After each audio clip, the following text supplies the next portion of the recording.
Well, what the hell is going on? We're live and on the air. Welcome to the show. Welcome to the city. You're listening to episode 21 of the City of Impact. Uh, we're definitely looking to have some fun today.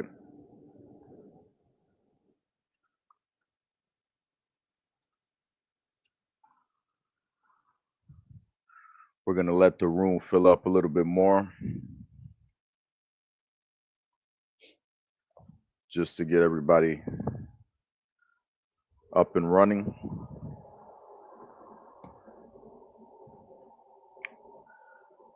On today's show, we are anticipating the visit of former JTV Women's Champion, Ari, who we anticipate will be here today joining us. She's had quite the career thus far in CAW, primarily provided by JTV Wrestling. And also on today's show,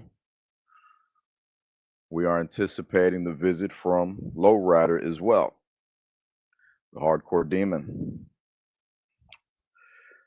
man who also made a name for himself in the call world primarily because of JTV Wrestling. And hopefully today we're going to get the opportunity to talk with them.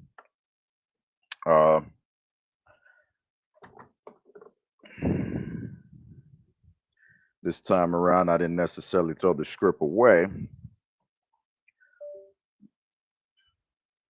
We do have a bit of a run sheet today, so we are quite prepared. But when it comes to these live podcasts, expect the unexpected. You guys know how this goes.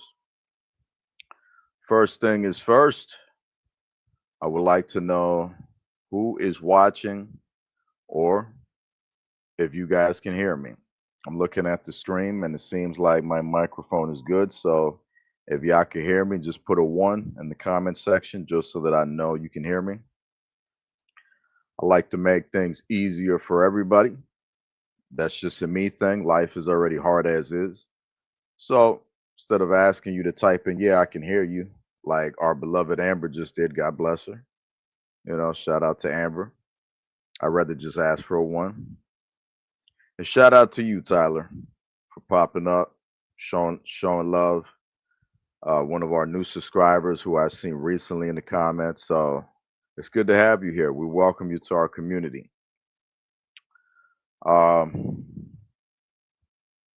We are still trying to get our guests together before we can bring them out to the stage.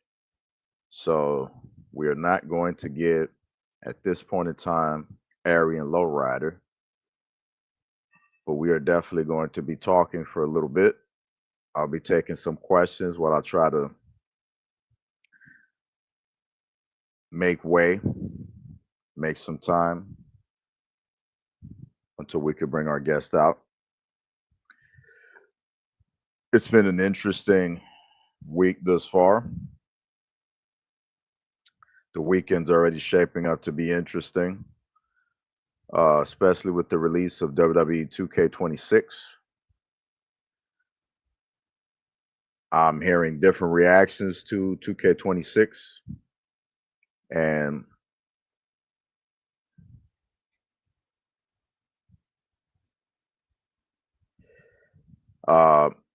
I think it's safe to assume that I think it's safe to assume that uh, people have mixed feelings about 2K26. I don't know. Maybe I need to do more research on it, but I think it's probably mixed feelings. I would say that I'm probably half and half on my thoughts on 2K26, and I see people that are really digging it, really loving it. from the review that we did on this channel recently. Uh, I saw reactions in the comment section when we were live. There was stuff that I wasn't necessarily too excited about or reacting to, and I saw other people losing their minds. From from what I experienced with 2K26, I think a lot of people are overhyped and excited over the new matches, three stages of hell, um, coming with uh, the Inferno match returning, and then the last man standing not the last man standing, the I Quit match, which I've missed that match being in there for a long time, so it's good to see it back. And then the dumpster match. It all sounds very cool. It sounds like, we got some more options, but when I got in there hands on, I can't say that I was very excited. The last time that I was ever in a wrestling game that featured dumpster matches, it was back in 2000 on the ECW games on PlayStation 1. Since then, there's been nothing of a dumpster match, you know. Although I think they've put the dumpster match in one of the showcases or something. I'm not really sure. I'm probably wrong about that, but to my understanding, this is the first time that the WWE games featured a dumpster match, which is very embarrassing and horrific from them because it should have been in there a long time ago. In terms of uh, the Inferno, I mean, it's good to see the Inferno back and the I Quit match back, like I said. But when I got in there hands on, I can't say it was very exciting. It was a really empty feeling. I'm not really sure why. I don't know if it's just the years that I've been around, God bless, but it's just like I can't say I was very excited about it. I'm not really sure why. Obviously the I Quit match is dope because you got the referee asking you, do you quit? So it is cool. I will give them some points for that. But the Inferno match is not very exciting. And they just kind of go over the rope and then they catch on fire. And then the dumpster match is just sort of like a substitute for the casket match. So it wasn't. It's not really exciting, but it's good to have in the game, and it makes for some fun times. Outside of that, there were a few other things that I thought weren't very interesting, like the scrapyard. The scrapyard is built as like the next new backstage area in the game, and it just doesn't. I got in there, messed around with it a little bit, and it just kind of got really repetitive. So I wouldn't say it's anything significant to lose your mind over, but it can be fun when playing with friends. Last night, I got the opportunity to hang out with Amber Rocks a little bit and Shendon and No Kills. Uh, and Maverick. We got the opportunity to take a walk on the WWE uh, My Island or whatever the hell they call it, and actually had a nice time. Just walking around, looking at the shops and everything. I think they've improved with My Island, and I think they're doing a good job with My Island. They need to keep going. They need to keep expanding it, and they need to try to give people more things to do on the island. I suggest, since it's 2K and 2K is linked back to the NBA, I don't think it would be a bad idea. And No Kills, No Damage was one of the individuals who I remember talking about this, about having, maybe basketball games and sports games and stuff like that for people to be able to do something on the island. So it just doesn't get boring. And, you should be able to talk to people better and, just add more things to it. Uh, you should be able to invite a lot of your friends. I mean, I think the idea of having like 20 or 30 JTV folks on at the same time in the island walking around, maybe taking a picture together and just posing, I just think that that will be iconic. So I think they should probably get on top of that. I'm gonna try to go to some of these questions here. or some of these things that are being posted. Um, a comment of Cody Rhodes versus Randy at WrestleMania. Quite honestly, I don't watch them anymore. I stopped watching the WWE after the whole thing with TKO really taking over and Cena getting the belt off of Cody.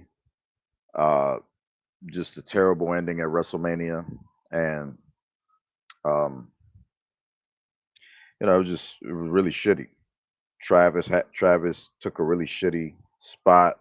It was really bland, and then the match was just over after an excellent match. It was a great main event that was ruined, And after that, it just seemed like the WWE just kind of went downhill. So I kind of stopped watching. So I don't know everything that's going on, but if it's going to be Cody Rhodes and Randy Orton at WrestleMania, I think that's amazing. I think that's fantastic, and I hope it turns out really well. Another one, NXT pay per view on today. I don't know. I don't know what. Like I said, I don't know what they're doing. I don't really keep up with them. So maybe they do have a pay per view going on today. I'm not sure. Do I like the new weapon? Well, the only two new weapons that I saw are the wrench and the thumbtack. That's the current new weapons that I've seen in the game. Uh, I haven't seen anything else significant weapons wise, but the fact that you can pick championship title back up, I think is badass. And the fact that you can pick up Bray Wyatt's title in the scrapyard off the wall, they've never done that in a WWE game that I've seen. So I have to give them credit for that. So that's as much as I can say about that. Uh, do I like AEW?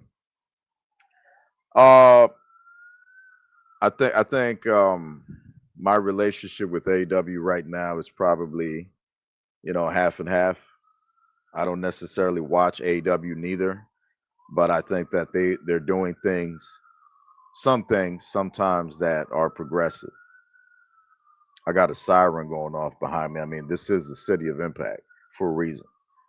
Uh, yeah, I don't know. I mean, I think they're doing some good things and they're doing some things that just make no sense. For a couple years, Tony was doing a lot of shit that didn't make any sense, and then things kind of started turning around. And it just seems like with TKO, and WWE and AEW, it just seems like they're hiring team. It just seems like they focus more on hype and hiring this person, that person, this person, that person, instead of actually putting together a good creative plan and character building. And in the 90s and 2000s, you would have character building, progression in wrestling, and you don't really see that anymore. It's just dead. All you see now is just hype. Drew McIntyre, this hype him, and then they slow him down. You know what I'm saying? They hype Braun Breaker, put him on TV. He doesn't know what to do.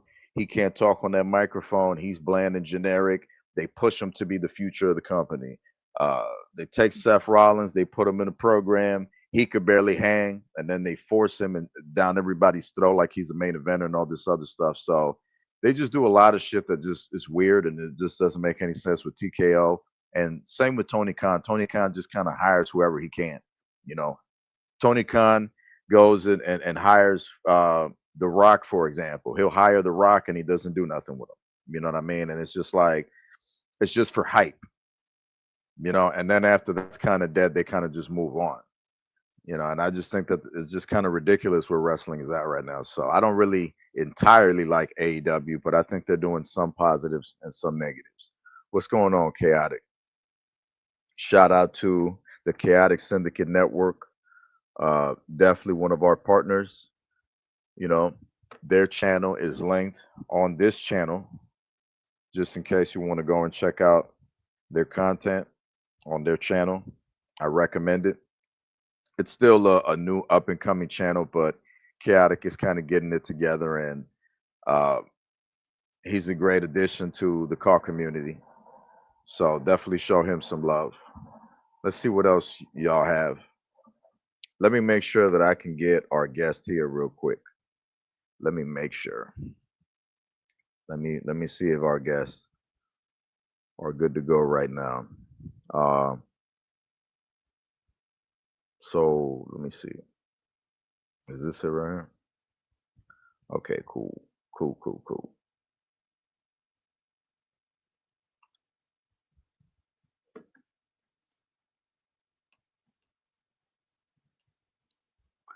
All right. So it is the weekend, and it is kind of early here on the East Coast. Everybody has sort of different time zone. You know, we're scattered all over the world, so we're kind of going through getting everybody here. I see a couple of you guys in the comments. I appreciate y'all stopping by. Um, let's see here. WWE 2K ad matches in Island. I mean, they have matches since 2K25. There's been matches on the island. It's just that it's up to the individual to determine whether they enjoy them or not. I've not played any matches on the island in 2K25 besides the matches that are, that you have to go through to progress in their story or whatever. And I'm glad you brought that up, Tyler, because I want to say something about that really, really fast. Um, so something interesting about the island is that, and something with 2K also is that for some weird reason, these people have this weird fixation on making us grind on this video game. And for the life of me, you know, I know what it is. I've talked to people on what it is, but at the same time, it's like I almost can't figure it out because it's like it makes sense financially and then it also doesn't make sense. You know what I mean? If you had a business and you own a company, why would you try to destroy that? Why would you try to risk what pays your bills, what puts food on your table, what feeds your family? Why would you try to risk that by trying to compose a video game in which not only are you already scamming, not only are you already leeching, not only are you already taking advantage of the customer and the consumer, but now you want individuals to grind this game. This game comes out every single year. Why are you making anybody grind?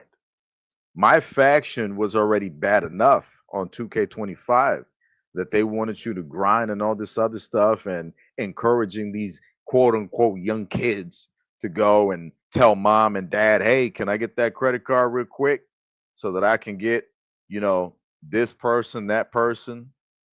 We go back to that one individual who dropped 400 bucks to be able to get the rock on 2K25, 24, whatever the hell that was. That shit is ridiculous in today's economy. Okay, folks. Uh it's a lot of money to spend. You know, $100 ain't shit today. But $100 when you owe it, it's a lot of money. $400 when you owe it, it's a lot of money. It's a lot. Stop giving these people your money. Stop going to the WWE events when they're charging you $20,000 to sit at the nosebleeds. You know what I mean? It's just fucking ridiculous. So yeah, stop getting got so easily by these corporations because that's all they are now. All these companies are scamming from left to right, and it's fucking ridiculous. What happened to the passion? What happened to caring about the consumer? These are the people who keep you in business. The world has become so fake and so fucking greedy now that it's just like it's impossible for me to really plug myself into anything. And that's the reason why I dwell. There are people out there that ask me at my age, why am I still in call? Why do I still do this shit? Why am I still out here helping these kids and coaching them and all this other stuff? Because not only is it a gift, not only is it a way for me to be able to get involved and give back and make a change, but also because I'm trying to distract myself. This is a distraction. This is a universe that I helped create along with all of you who participate in it or have participated in making it come to life. This is a dream that we imagined and we made it realistic for anybody that wanted to be a professional wrestler and live that life. You know, we get to live it vicariously through the game. And that shit is important to me, you know? And I take it serious. But this is also an escape for me and a lot of us who are on call, and it's supposed to be fun. So, quite frankly, it shouldn't be a situation where we get on the game and we stress because we're trying to get some character that we paid almost $200 for, and here you are making us play for 8 months to unlock them. Are you fucking kidding me with this 2K26 bullshit? You know what I mean? So when it comes to my island, what's real funny about it is that I didn't even get to finish my island on 2K25, and 26 is already out. We got on the island yesterday and we look around and I noticed that the city's just like destroyed or whatnot. There was chaos and Roman statues been damaged. I don't know what the hell happened because I didn't get to finish the shit. And I have no reason now to go back to 25 and try to finish it because that season is over. Now it's 2K26 season. So to me, it's very comedic the way they do business. I laugh at them because they're a joke. 2K26 now is out and they want you to grind from left to right. They wanted you to grind, like I said, on my faction, which is fucking ridiculous because all you're doing is unlocking stupid cards on the game that do nothing for you. Had it been you playing the game and they sent you a big Roman Reigns statue to your house or something like that, or they send you collectible cards to your house, so you get a visit from the Bella twins that are gonna walk on your face or some shit. If you're into that type of shit, I would have understood it. But we're talking about cards on a game that does nothing for you except gives you bragging rights forevermore online, and that'll die off because, like I said, it's a yearly game. So you really find yourself either paying for this shit, wasting money, or getting these cards that really don't do nothing for you. And that's why I don't understand why people play my faction. Now, in terms of the unlockables and stuff like that, I get it. God bless some of you who are out there grinding on this game to unlock a Jay Uso shirt or Alexa Bliss outfit from 2016 or some damn shit like that. I'm not going to do it. You know what I mean? Unless you make it to where it's important for me to get on there and unlock legends or something like that, or unlock really talented people, then I'm all for it. You know what I mean? But in terms of the vulgarity bullshit that they got, I'm not with none of that. I'm being told at this time that we have Low Rider backstage, so we're gonna bring Low Rider into the show momentarily. Um, I'm gonna try to see if I could look at some more questions so that we can answer it. Want to give a quick shout out to the third eye of CAW Professional Wrestling. Chris Conscious is in the comments. Also, another shout out to YouTuber and social media star No Kills No Damage. Shout out to him. We got Nick Kaiken in the comments. All right, that's as far as I can see. So this show is about my guests, and one of my guests are here while we wait for Ari to get to the show momentarily. So I do want to take the time to see if Low Rider is with us. Low Rider, welcome to the show. What's up? What's going on, my friend? Not much, man. Not much. Just give me a quick I'm second. I'm glad you made it. I know it's still early. Some of us still kind of stuck to the bed since last night and from the week, but you're here, and that's what matters. So I appreciate it. Uh, we're still waiting for Ari to show up. She'll be here momentarily. We got enough time, I'm sure, for her to show up. So just want to welcome you to the show once again. And I wanted to try to see if I can catch y'all before we started the show because I wanted to ask y'all some questions. But since we are on the air, and I do like to be transparent about things, I think it's safe to assume I could pretty much just about ask you pretty much what I want. Is that cool? That's fine with me. All right. I'm not looking to go to personal areas and stuff like that. Definitely don't want to do stuff like that. But part of the reason I wanted to have you and Ari on here is I think that people would find it interesting if we could venture back to some of our fallen outs and stuff like that and talk about y'all's career and whatnot. I don't know how loud that train behind me is, but if y'all can hear me good, if you can't, sorry about that. But yeah, I want to venture through some of that career. Is that cool? That's fine. All right. First and foremost, I should ask you, how are things with you? How are you doing today? How are you feeling? Honestly, not too bad. Woke up pretty Hmm. good. Not hungover, so pretty good. This fucking dude. And yes, we could cuss on here. It's our show. But so I should get my questions, and I don't remember where the hell I put them. So we're going off script here. Should be able to locate them really, really fast.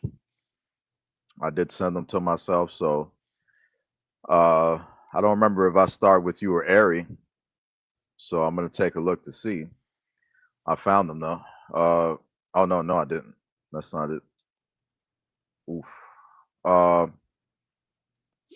I mean, it's all in my mind. I don't need a script for this. I pretty much know everything. Um, it's been a while since we done a podcast, you and I. Mhm. Last time we were on a podcast, I didn't like it because it was kind of chopped up. The audio wasn't very great, and I felt like it wasn't very, very clear. Um,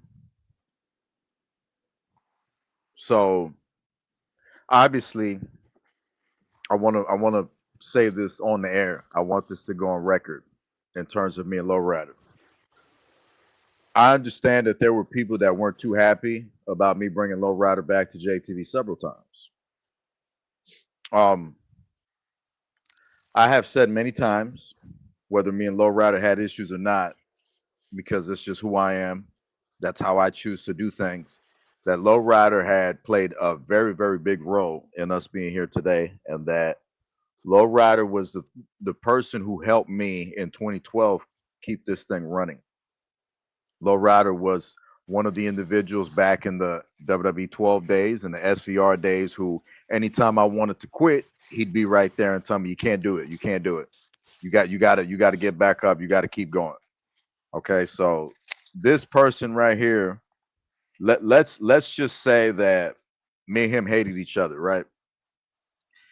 Let's say that we hated each other so bad. It still doesn't change the fact that if it wasn't for this person right here, I probably would still not be doing this, and we wouldn't be here right now. And I'm not too sure that we would have even made it to YouTube because there were so many times that I either quit or just didn't want to do it anymore that it wasn't even funny. So it doesn't matter what happened between us. I always take time to say thank you to him and appreciate everything that Lowrider did. And that's part of the reasons why Lowrider is here. It's not necessarily my personal choice. You know what I'm saying? I always tend to put my personal differences aside when it comes to JTV and and when it comes to this community. And it's part of the reason why I had a conversation with former JTV World Heavyweight Champion Draskell this week. I can't say too much about that right now, but we did meet and we did have a conversation. And I understand that there were people out there that did not want him to meet with me, for obvious reasons, because, sometimes the truth hurts. And a lot of people who lie and are on some bullshit don't want those truths to come out because when it does, people realize I made a mistake and people realize who the true enemy really is. Um, I don't come on here and say I'm perfect. You know what I mean? There's nobody who's perfect. I'm definitely not perfect. And you know, with that, I don't really necessarily make it my mission to pick on people and bully them and shit like that and to try to destroy their careers. If you want to make an enemy out of me, that's your choice. You know what I mean? I don't really make it my mission to come at people. Um, I just speak my mind and that's it. And if you mess with me, then I respond back to you. That's just how I work. Uh, Lowrider came into JTV. I'm gonna go just off script because I'm just that guy. It's just all in my mind. Lowrider came into JTV, and I want to say it was SVR09 that I was contacted, and Lowrider was the second person because the first one was Scott Gross. We all love him, right, Low? So the first person was Scott Gross and SV. No, I'm lying. Actually, I think I have to be lying because I remember meeting Scott in like SVR 2010. So I had to have met Lowrider first, and Lowrider contacted me about joining JTV. At that point in time, I hadn't never thought about having anybody from the online world come to JTV. That was something that it didn't cross my mind. Okay, and Lowrider, introduced the idea along with Corey Flash and them to join. And I think it was Corey the first one that came to JTV, and then Low. I don't remember. I don't want to lie. It may have been Lowrider. I feel like it was Lowrider. So with that, Lowrider kept nagging me. He kept bothering me. He kept inboxing me about want to get on the show, want to wrestle. And at first it was no. I wasn't interested. To me, Lowrider was just some person from online, and I wasn't really sure how to react to that. You know what I'm saying? It was probably like the first time seeing Stone Cold Steve Austin and not knowing how to react, seeing D-Generation X or NWO, not knowing how to react. You see something incredible for the first time, and then you go, "Holy shit!" Like this is fire, But you're not sure how to react to it. CM Punk, when he first became the cult of personality, you know what I'm saying, wasn't sure quite how to react to it. I still remember when he walked out to cult of personality the first time, and people didn't know how to act. Cena was in the ring, didn't know how to act. So that was kind of like how that went. But when Lowrider would not give up, I said, you know what? You need to try to look into this because this person is not letting it go. So when that happened, Lowrider had the guts, the audacity to challenge me to a match. And I said, hell no, I'm not wrestling him. Because in my mind, a lot of what went on online was a lot of noobs and spammers and all that shit. So I didn't trust online. So I'm thinking I'm not looking to give this person a victory over me, just to brag about it on the internet, yada yada yada, and not have any respect and this and that. That's how I thought at the time. So eventually, I agreed to the match. I think I remember there being a ladder in that match and stuff like that. And Lowrider wound up beating me. And when Lowrider beat me, that made me think, okay, I got it over with. He got his match. Let's move on. But after that, Lowrider did not show me disrespect. Instead, he showed me respect, and he still wanted to be a part of the show and stuff like that. And so after that, Lowrider started joining, Ray Getty started joining, Corey Flash started joining, Scott Gross. There were other people who became infamous in time, who became a part of our industry, part of our JTV community. One of them, also in particular, that came along in 2012 was Jason Hudson. Jason Hudson was a cameraman for JTV at that time, and I never thought about making him a wrestler. But this is not a story about him right now. Maybe I'll do an episode about him in the future, but at this point in time, it's about Lowrider. So Lowrider was always vigilant on JTV and want to be a part of it. That's interesting to me, Low. What do you think? Because I know you found our show on Community Creations, but what do you think got into your head to want to inbox me and just go, I need to be a part of this? Why did you feel that way? To be honest, at that time, I was like You were very young, yeah. 15, 16. And of course that's out of character, you know what I mean? But that's just to be real, because that's what we do here. And at that time, it was just like, I'm bored. There's nothing to do. Just playing the video game all day, every day. And then now they introduce this whole community creations type thing with shows and stuff like that. So honestly, watching JT for the first time felt like watching an actual WWE show, which I was really into back in the day. Right. And with that, I was like, you know what? I'm like, let me just message this dude, let him know the show's pretty fucking cool. Right. And I think the very first one I actually watched was the fucking Batman. Um, Batman fucking thing that you had going on. Right. And from there, I was like, you know, this is actually really cool. I was like, let me just test it. Let's do it. Let's see if we can be part of this.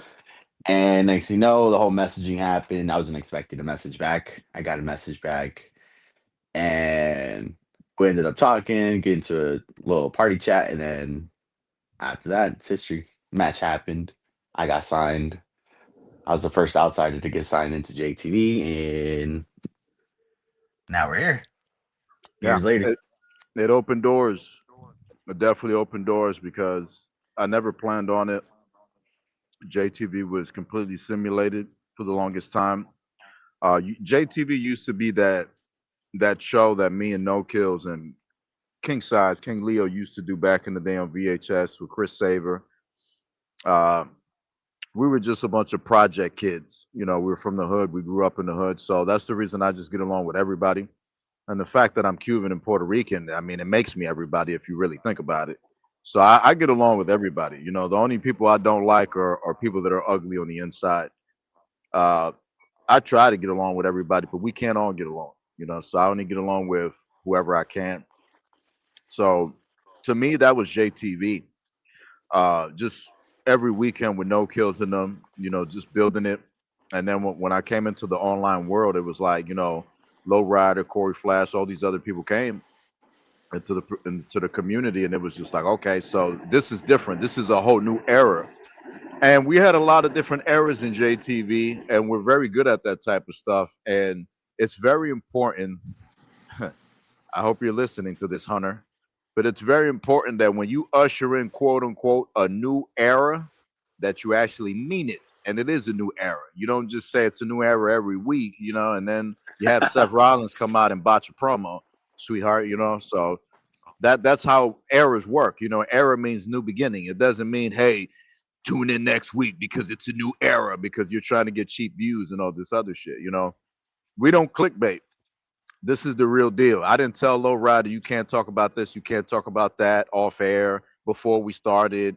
Like we're here live. Whatever questions you got, we're here. Like this is balls out. Like it says right there, Conscience said uncensored. What he said. He said uncut, uncertain, pure cut raw, and uncensored. Shout out to that man. So It's uncertain. is that what he said? Or uncertain. Hey man, that's his French, man. That's Chris Conscience French. Latte boire and shit, you know. We having fun here. That's what the city's all about. So I gotta tell you on air, thank you for those great memories. Obviously, for those that know, obviously you and I have also had a few falling outs that were not very great, but I've kind of moved away from a lot of that, and I'm happy that I'm at peace. I hope you are as well.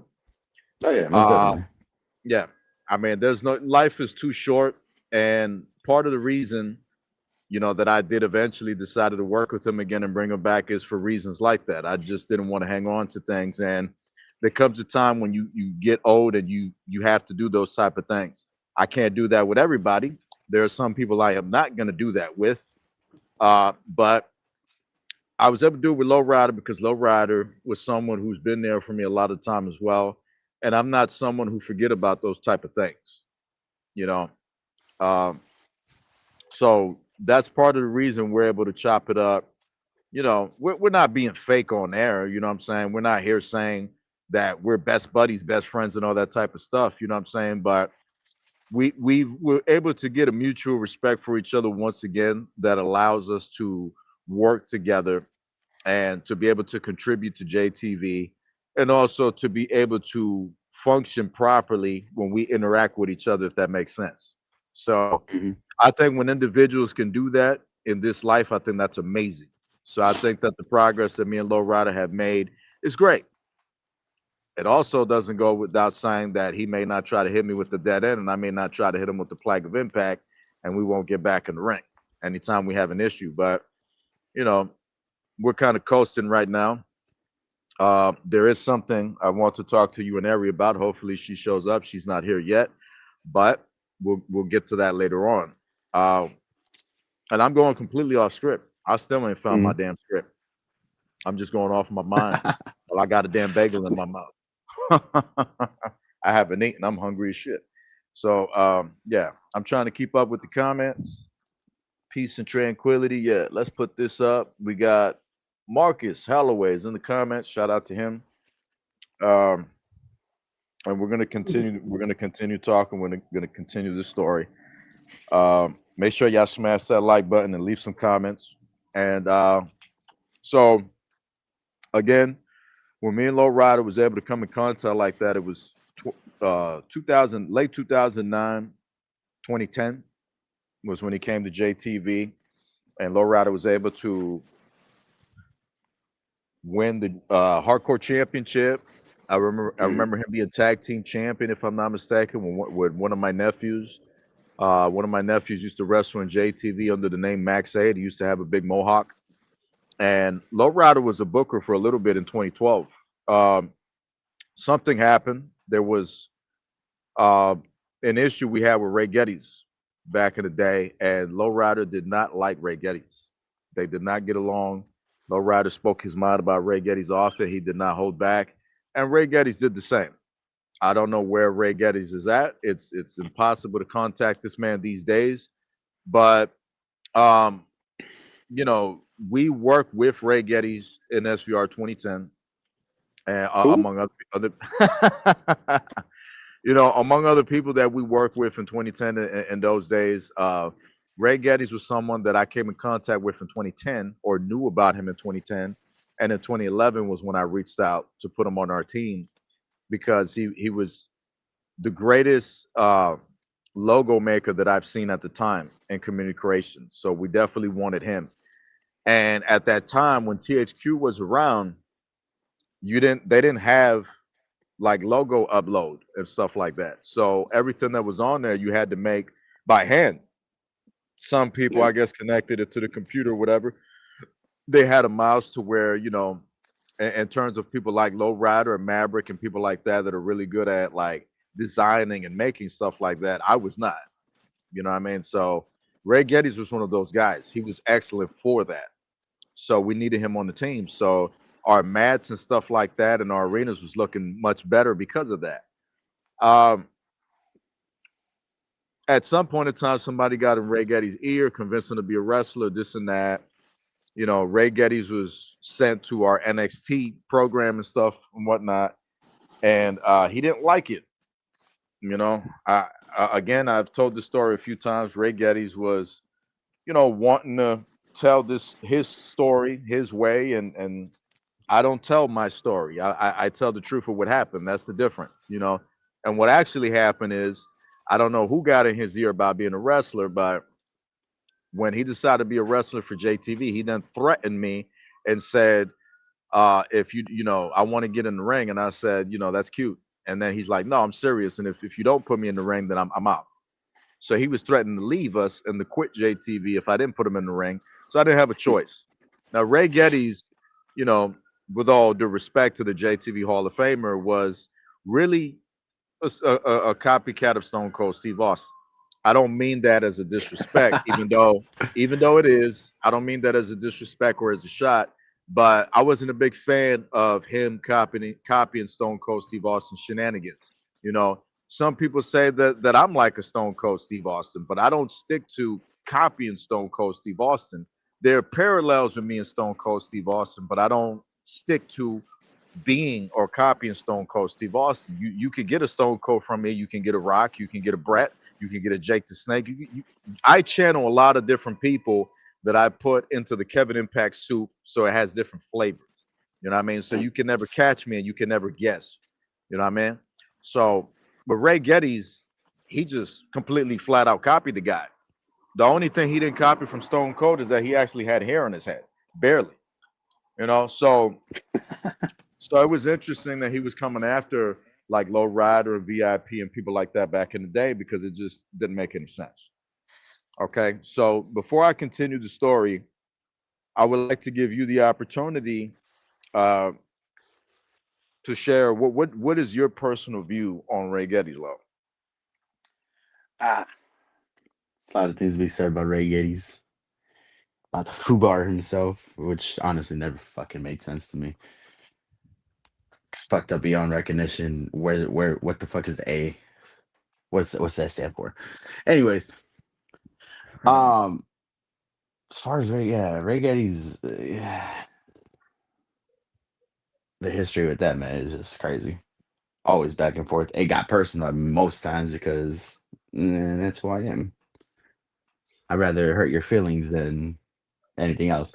Um, I don't know. He was good at logos. I'll give you that. Wrestler Right. wise, he reminded me of Eugene a little bit.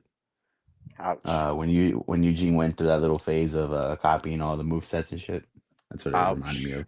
Mm-mm-mm. Um, no originality. You're Give you definitely that. getting canceled for that one. Go ahead. No originality. I'll give you that. I don't give a damn how many times this man said, "Oh, I'm original. I'm this. I'm." No, you're not. You Stone Cold Steve Austin, Eugene style. Um, Ouch. didn't like the man. Still don't like the man. If we were to come back, I'll probably run him over with those. It's let me not say that before I do get canceled. Um, Jeez. I mean, um, I think it's a shame that I don't remember you and him ever making proper peace or chopping it up. But I nah, will never. defend him and say that I'm very sure he doesn't hate you or has a problem with you know. But at the time, oh yeah, we had some heat.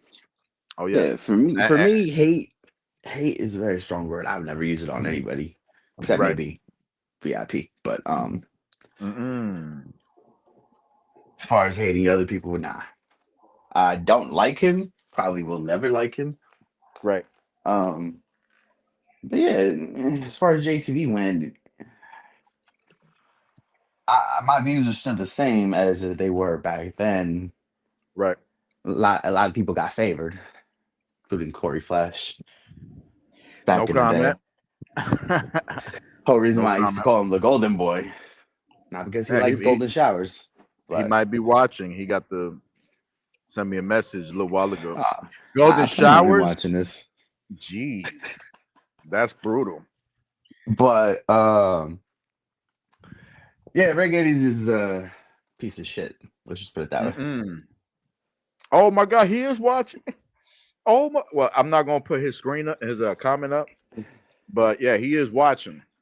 That's Um. perfect. 'Cause I got a lot to say about Corey, Okay, but we could get to I don't know. Corey in a bit. I just want to throw this in there real fast. I think Ray Geddes was very good on the microphone, and Oh yeah, most definitely. we're not here to take shots. I do respect Low Rider's opinion because they're his opinion, they're his views, you know, based off of his experience.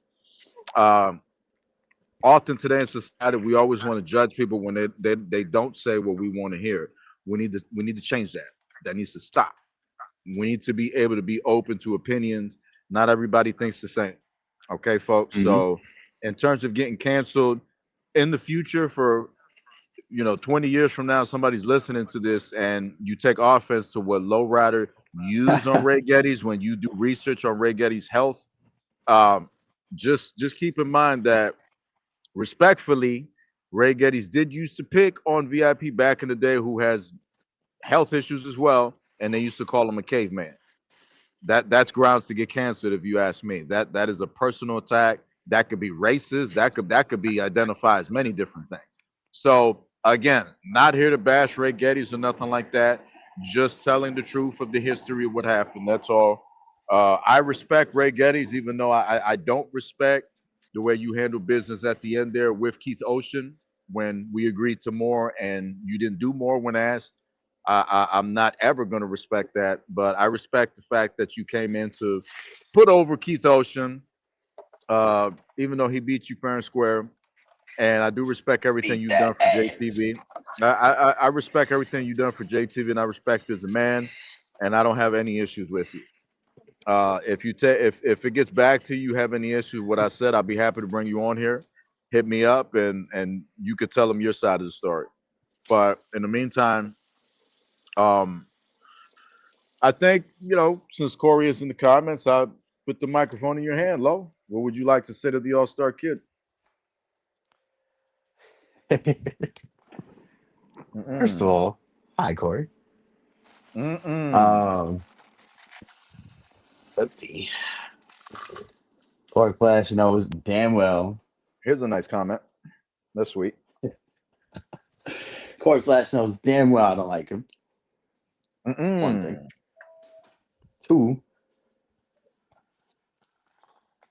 the Golden Boy himself back in the day. What's the thing I always say? I don't hold grudges, but I remember everything. Right. Um, nah, Corey's not. He's cool, better than Right. VIP, Right. but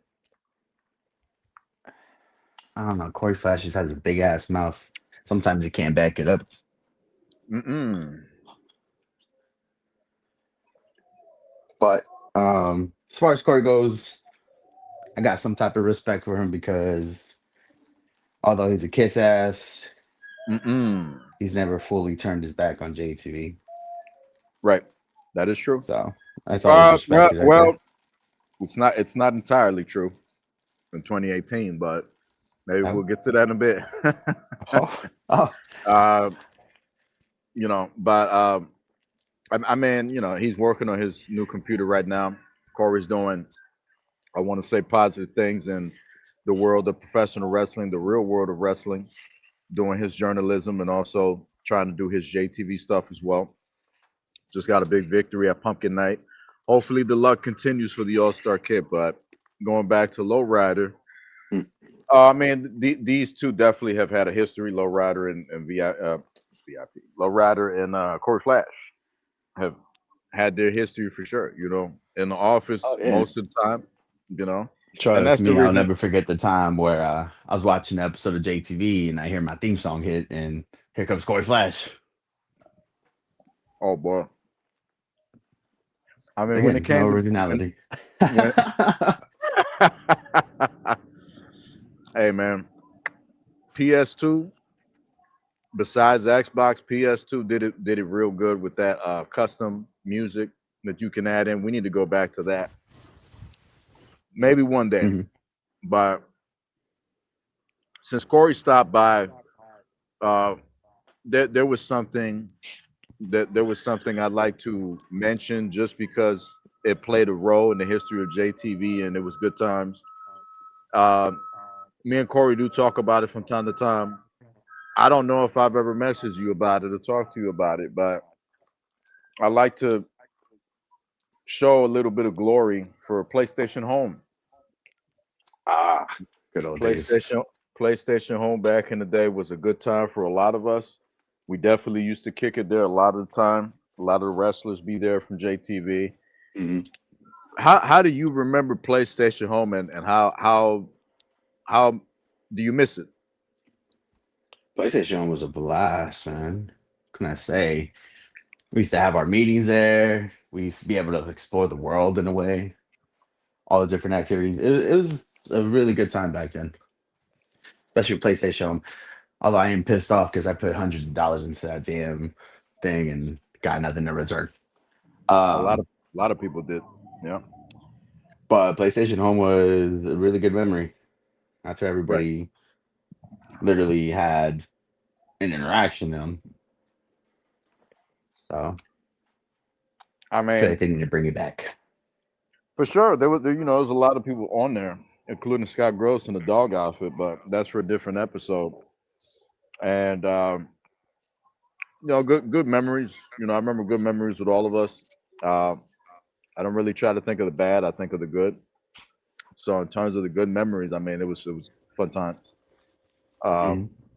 just great memories, just from the office, JTV office to the club to the bowling alley.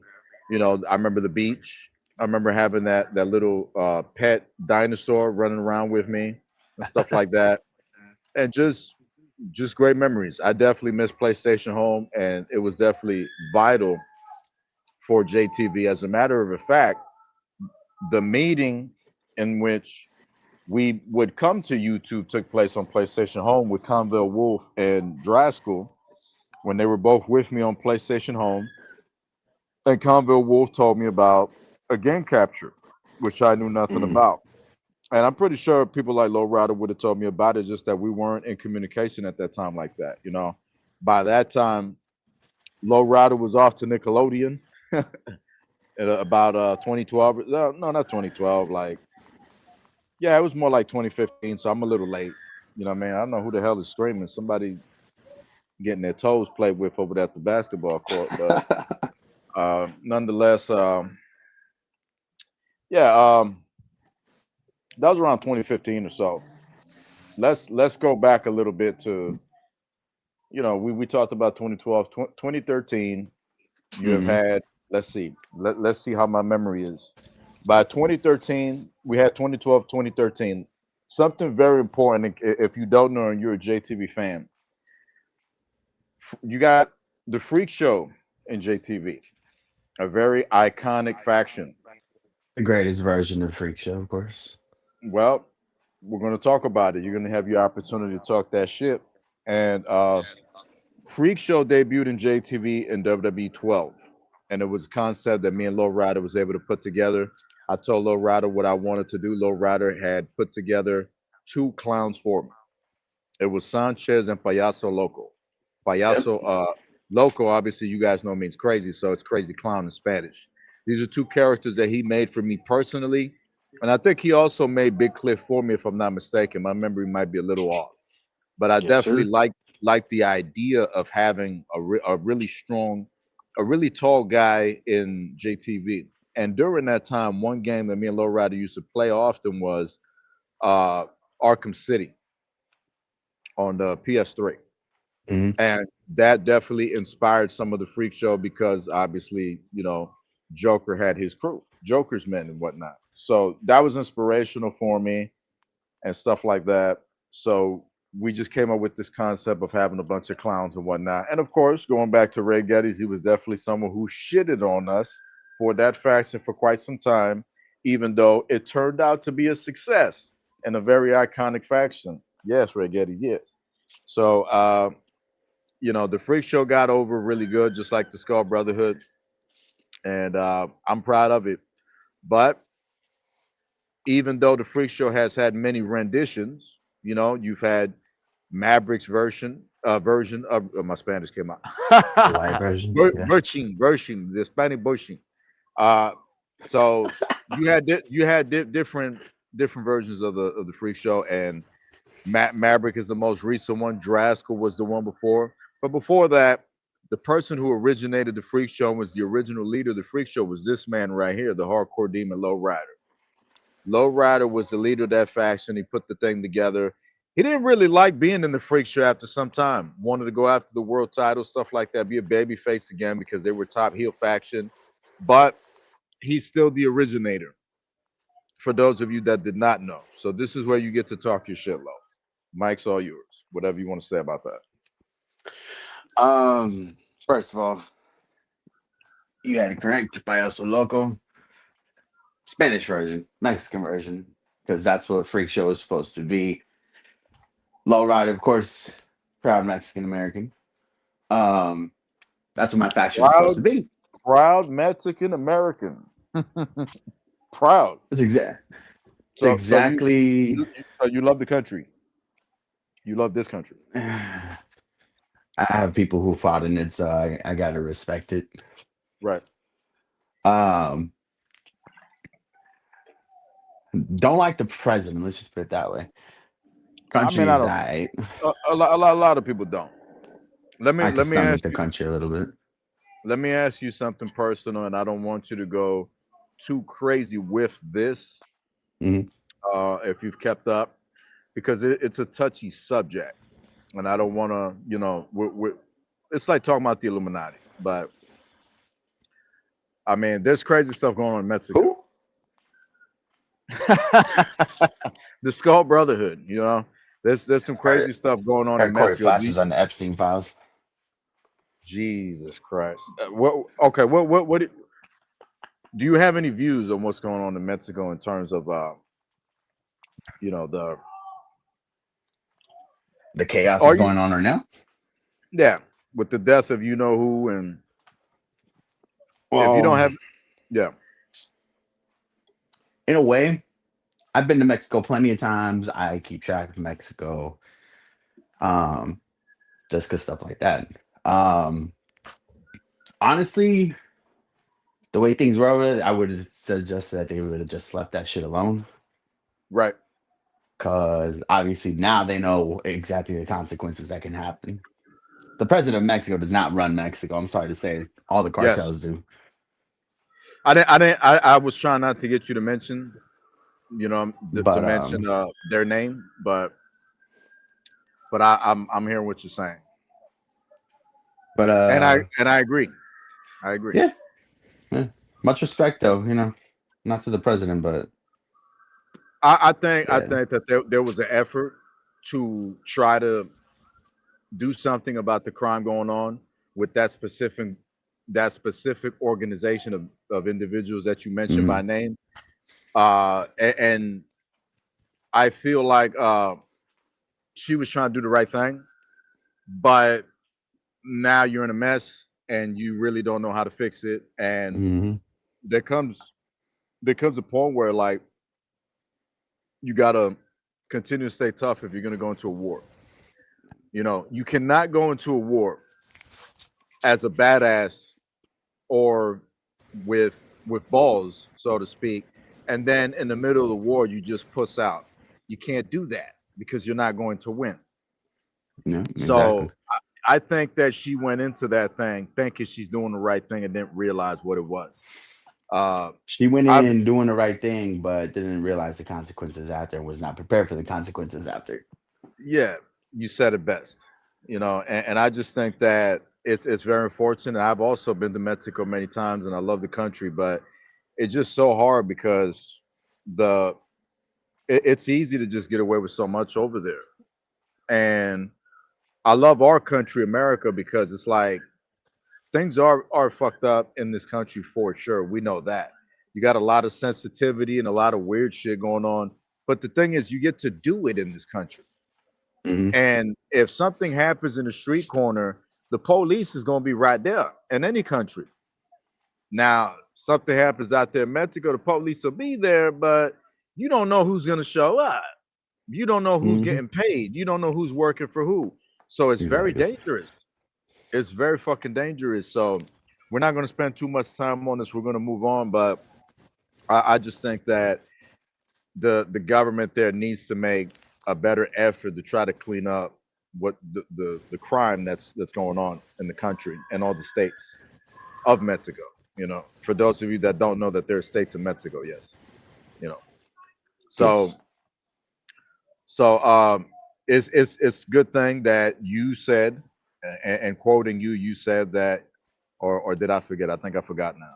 But you did show positivity or appreciation for this country, and you love Mexico, so that's good. It's good to hear that because it's important to be prideful of who you are and what you represent. Yeah. People used to think that I was a white boy in call years ago. They used to think I was a white boy in the SVR days, and that's the reason I started saying top that. I started adding amigo to top that, and I started showing more the Cuban stuff, the Spanish stuff. I wanted people to know that I was Spanish. I'm very proud to Hmm. be Cuban and Puerto Rican. I'm representing all my blacks through my Cubanos, and then I'm representing the Los Indio Tainos, through the Puerto Ricans. So I take a lot of pride, and I get along with everybody, every race I get along with. I don't like a lot of people, but that's besides the point. So moving on, it's not about me. Uh, so I mean, we're at we're at WWE 13. Uh, Oh, I freak can show. remember. Back to the freak show. Yeah, the freak show. The freak show Mm. was a faction that got over sometime around that time, and kept evolving. You know what I mean? Even after when you left it, you might remember I introduced the Freak Show Militia or whatever the hell it was called, where Hmm. they're not clowns no more. They're like SWATs now off of Manhunt, you know, the video game. So Yeah. I think it's One thing I interesting will that, say yeah, about Freak Show is it happened just like what happened in our states. They took the Mexican out, and now it's just quiet. It's very quiet. I'm getting There's no canceled for laughing flavor. at. It's as bland as I most of mean, these it is. white people out here. Jesus Christ, we're being racist on here too. Uh, I mean, I disagree. I respect your opinion, but I disagree. I think it's done fair. Um, you definitely made an impact, big impact when you were involved with the Freak Show, and it carried over. It was something that I didn't want to see die. And the thing about something is that it's kind of like Monopoly. You play Monopoly, you win the game by not giving up. You Mhm. have to keep trying to win. And I think that the effort was there to for us to succeed. And back in the day when we weren't sure what to expect, because back in WWE 12, I actually quit again. I quit in '07. SVR '07 was when I stopped doing JTV the first time. And then me and No Kills No Damage, we kind of went our separate ways for a bit. He started doing things that I didn't like, and I was out of call. I got SVR '08. I fell in love again. I felt the passion, and I said I need to bring JTV back in SVR '09. So we went from there. But then in WWE 12, uh, THQ had made it to where we can't use downloadable content on Story Designer, which I thought was just fucking stupid. But that's just what it was. So I had two stories that I put together that got corrupted because they did that shit. And at that point in time was when I told Low Rider I'm out. And when I told him I'm done, it wasn't over the internet, it was face to face. And he just wouldn't let it go. You know what I mean? He was convincing me to keep going for y'all. And then eventually I started thinking and I said, you know what? I used to get shit from whatever the hell they were called. I'm sure they're still watching. Um, Super Botch. Super Botch was a show that was put together to take shots at JTV and stuff like that back in SVR 2010, I think it was, and it was I ran remember by. that.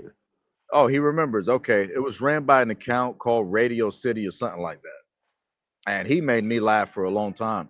But they used to shit on us because we used to use in-game characters, and at that time, him and SYM and a lot of these other people, on community creations was there was doing the call thing.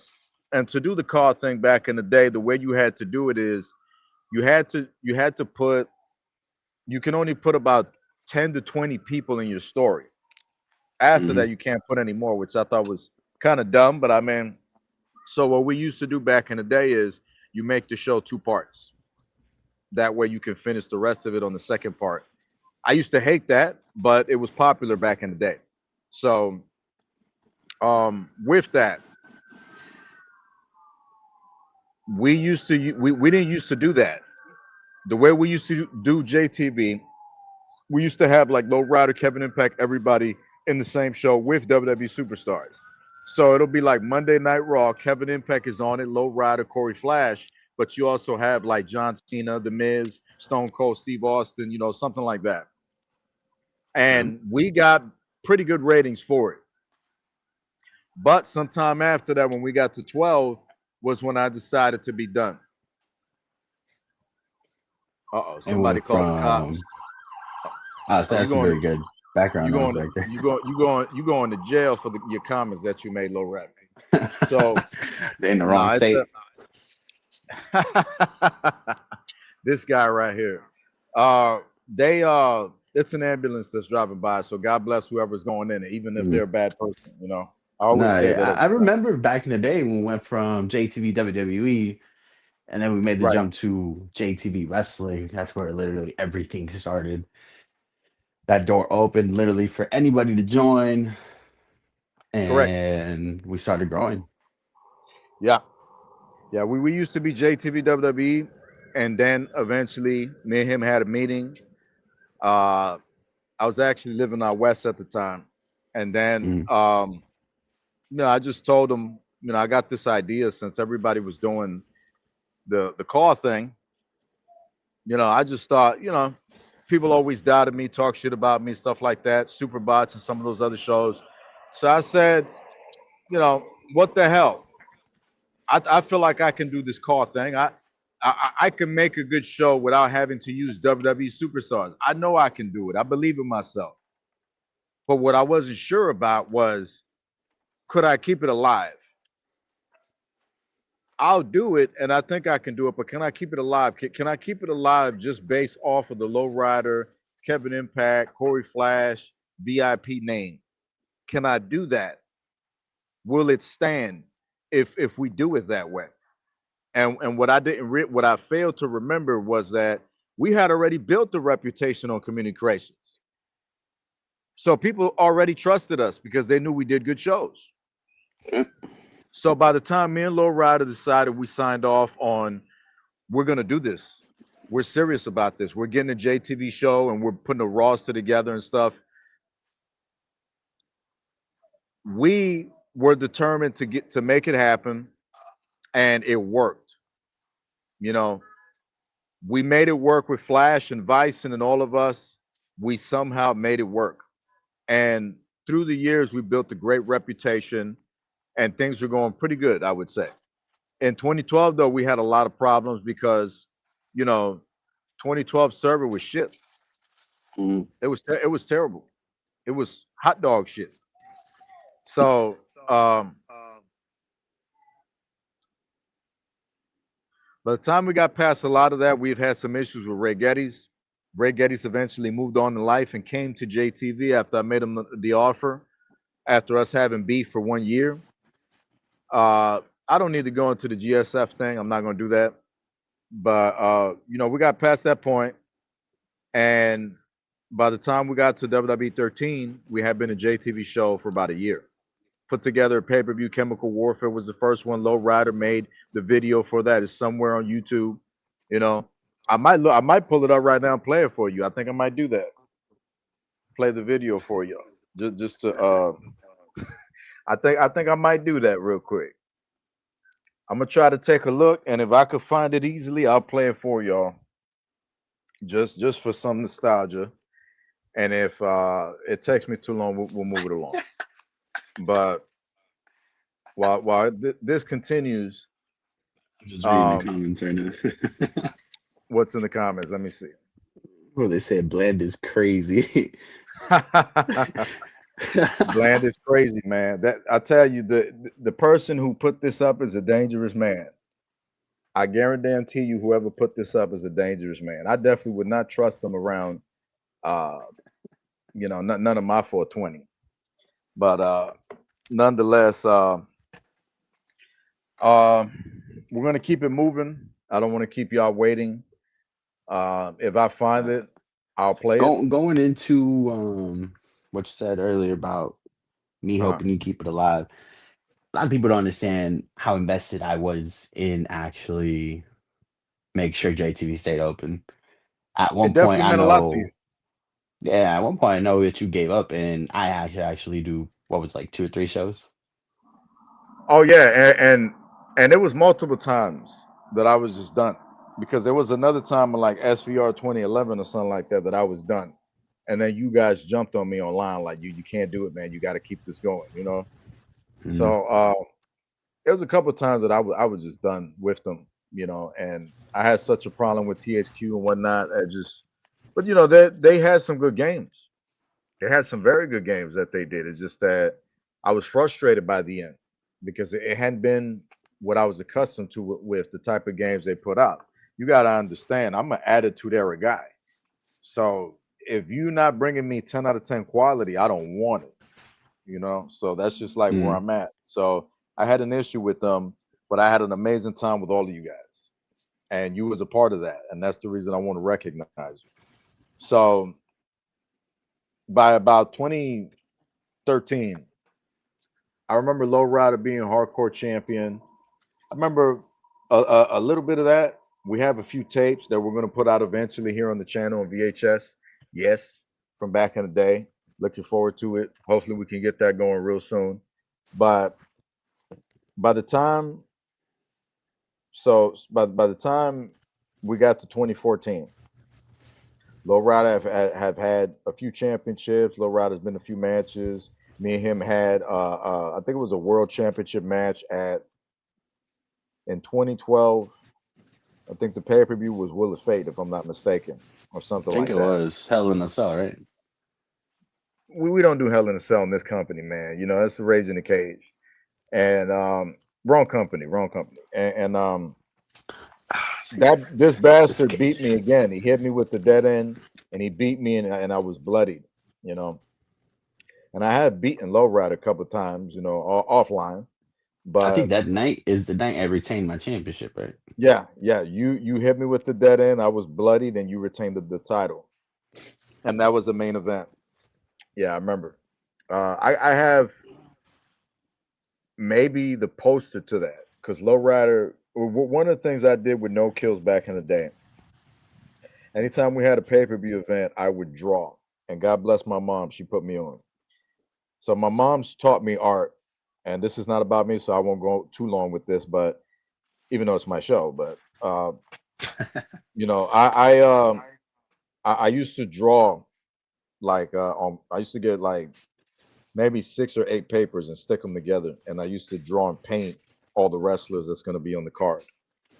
And we used to do that back in the day every time there was an event. So when No Kills and all of them come over, like it's fun. It's a chill vibe because you're coming over to my room, and this is for the JTV history, by the way. Put this in the history books. The way it used to be back in the day is like No Kills and them will walk into the room on the weekends, usually a day like today, Saturday. And when you walk in, I have remember how you used to put the Christmas lights like in your room low, like all around. Yeah, I used to do the same thing. I'm sure you remember. I And remember. I used to do it like it looks like an arena when you walk in. So the painting, the drawings is hanging from the ceiling, like by the door, and then there's like Christmas lights surrounding like the room or whatever. So when you walk in, it's like you on Monday Night Raw or some shit, or you at WrestleMania, and it used to be real dope. And then eventually, I would have a ramp. I would have like a ramp, like so, like when you walk into the room, it's like you're walking, you know, out the arena. So we used to be very creative. We used to have fun like that. And if it wasn't that, it was the action figures we'd play with. Kills would bring his over and stuff like that, and we would share. And eventually, we got a wrestling ring, and we started making like videos of it and whatnot. You know, by that time, it made me upset because I wanted to do it because we had just gotten a camera. I got a camera for my birthday, I think, from my mom. I think, God bless her. And I got pissed off because I'm like, yo, this is going to be amazing. We have a wrestling ring, we have an entrance, and we got CDs that No Kills Burn for me on LimeWire with the music with the songs that I want. And we got a camera. This thing is going to take off. But the problem is, by that time, I had already outgrown my need to want to play with action figures. So that sucked. You know, we did about maybe one show or filmed a few things, and then by that time I was like, nah, I'm going to the game consoles. I'm not doing this toy shit, you know. So, but it was good memory, good time. So with Lowrider, it's like Lowrider drew the pay per view for me. The theme to it, he painted it. I remember it being purple. I have the picture somewhere on Facebook, and it was good times. It was damn sure good times that I enjoyed. So you know, by this time, Lowrider was kind of getting ready to step away. We was kind of gonna go separate ways and whatnot. So Lowrider kind of went away in 2015, and he wanted to try to pursue a career in Nickelodeon. Now that's something very interesting, Lowrider. What happened with that? I was wondering when the fuck you're gonna bring that shit up. Yes, yes, of course. I had a couple auditions. At their studio, Yeah. really? Mhm. and it really didn't But it, take off. Which thank no, God, no, I would have became one. I no. would have became one of the kids. Yeah, that's what I was gonna say. You didn't experience nothing weird when you was there at Nickelodeon, did you? Nah, nah, nah, nah, nothing like that. Right. Luckily, if not, I would have turned out like Ray Getty's on drugs, you know. Um, Oh boy. Okay, so this comment here, Chris Constance got us rolling. It's on tape where Impact Dog walked the shit out of Shane McMahon. Oh man, he was watching my K7 hits. You better chill out, Constance. He was watching my another old comment on here DVD. too says, "What's your take on new talent that ride in JTV?" We was gonna get to that. We was gonna get to that. I started. We're gonna get back to that when we go to the questions. Okay, we're gonna save that for now. Right now, we're just chopping it up. So, what prompted you to want to do the Nickelodeon thing? Um, honestly, growing up, I've always wanted to be an actor. Oh, I Probably didn't know that. why JTV became such a big thing because Mm, it was basically an opportunity to explore acting in a way. Especially with the voiceovers now that we can do, it's definitely big into it. But yeah, I always wanted to be an actor, wanted to be in movies, TV shows, whatever. I always right. thought it was pretty cool back then. Who was who Now, was? Okay. no, yeah, go ahead. No, no. Let you finish. No, yeah, but yeah, back then it was a cool idea. Nowadays, with everything going on, I'm just like, thank God I didn't get into that work. Why not? I think you got it. I tried. Did I tell you I tried? No. Yeah, yeah, I did. I went to an audition for a Mortal Kombat 1 movie. It was before COVID. We did a photo shoot. I won't say the company, but we did a photo shoot and I met a couple people and I was dressed up real nice that day. And the experience was unique. I sat there with a few actors and then when I went in the room for the interview, we talked and they wanted money. They wanted money to get me started. We were in talks. They kept my information in case they needed me for a movie. I wasn't expecting to walk in there and become Denzel Washington or nothing like that. But I was thinking, maybe in Mortal Kombat, you watch the movie and then you see like this Chinese guy, you know, while there's a fight going on and it's me in the background going, oh, I don't want no trouble, and I'm playing, that's what I thought. And I thought that'd be dope. I'm like, yo, like I got hype, and a reason I pursued it is not a good reason. Part of the reason I pursued that, and part of the reason I pursue professional wrestling and BWF over here with my trainer Bronco, is because I lost my mind.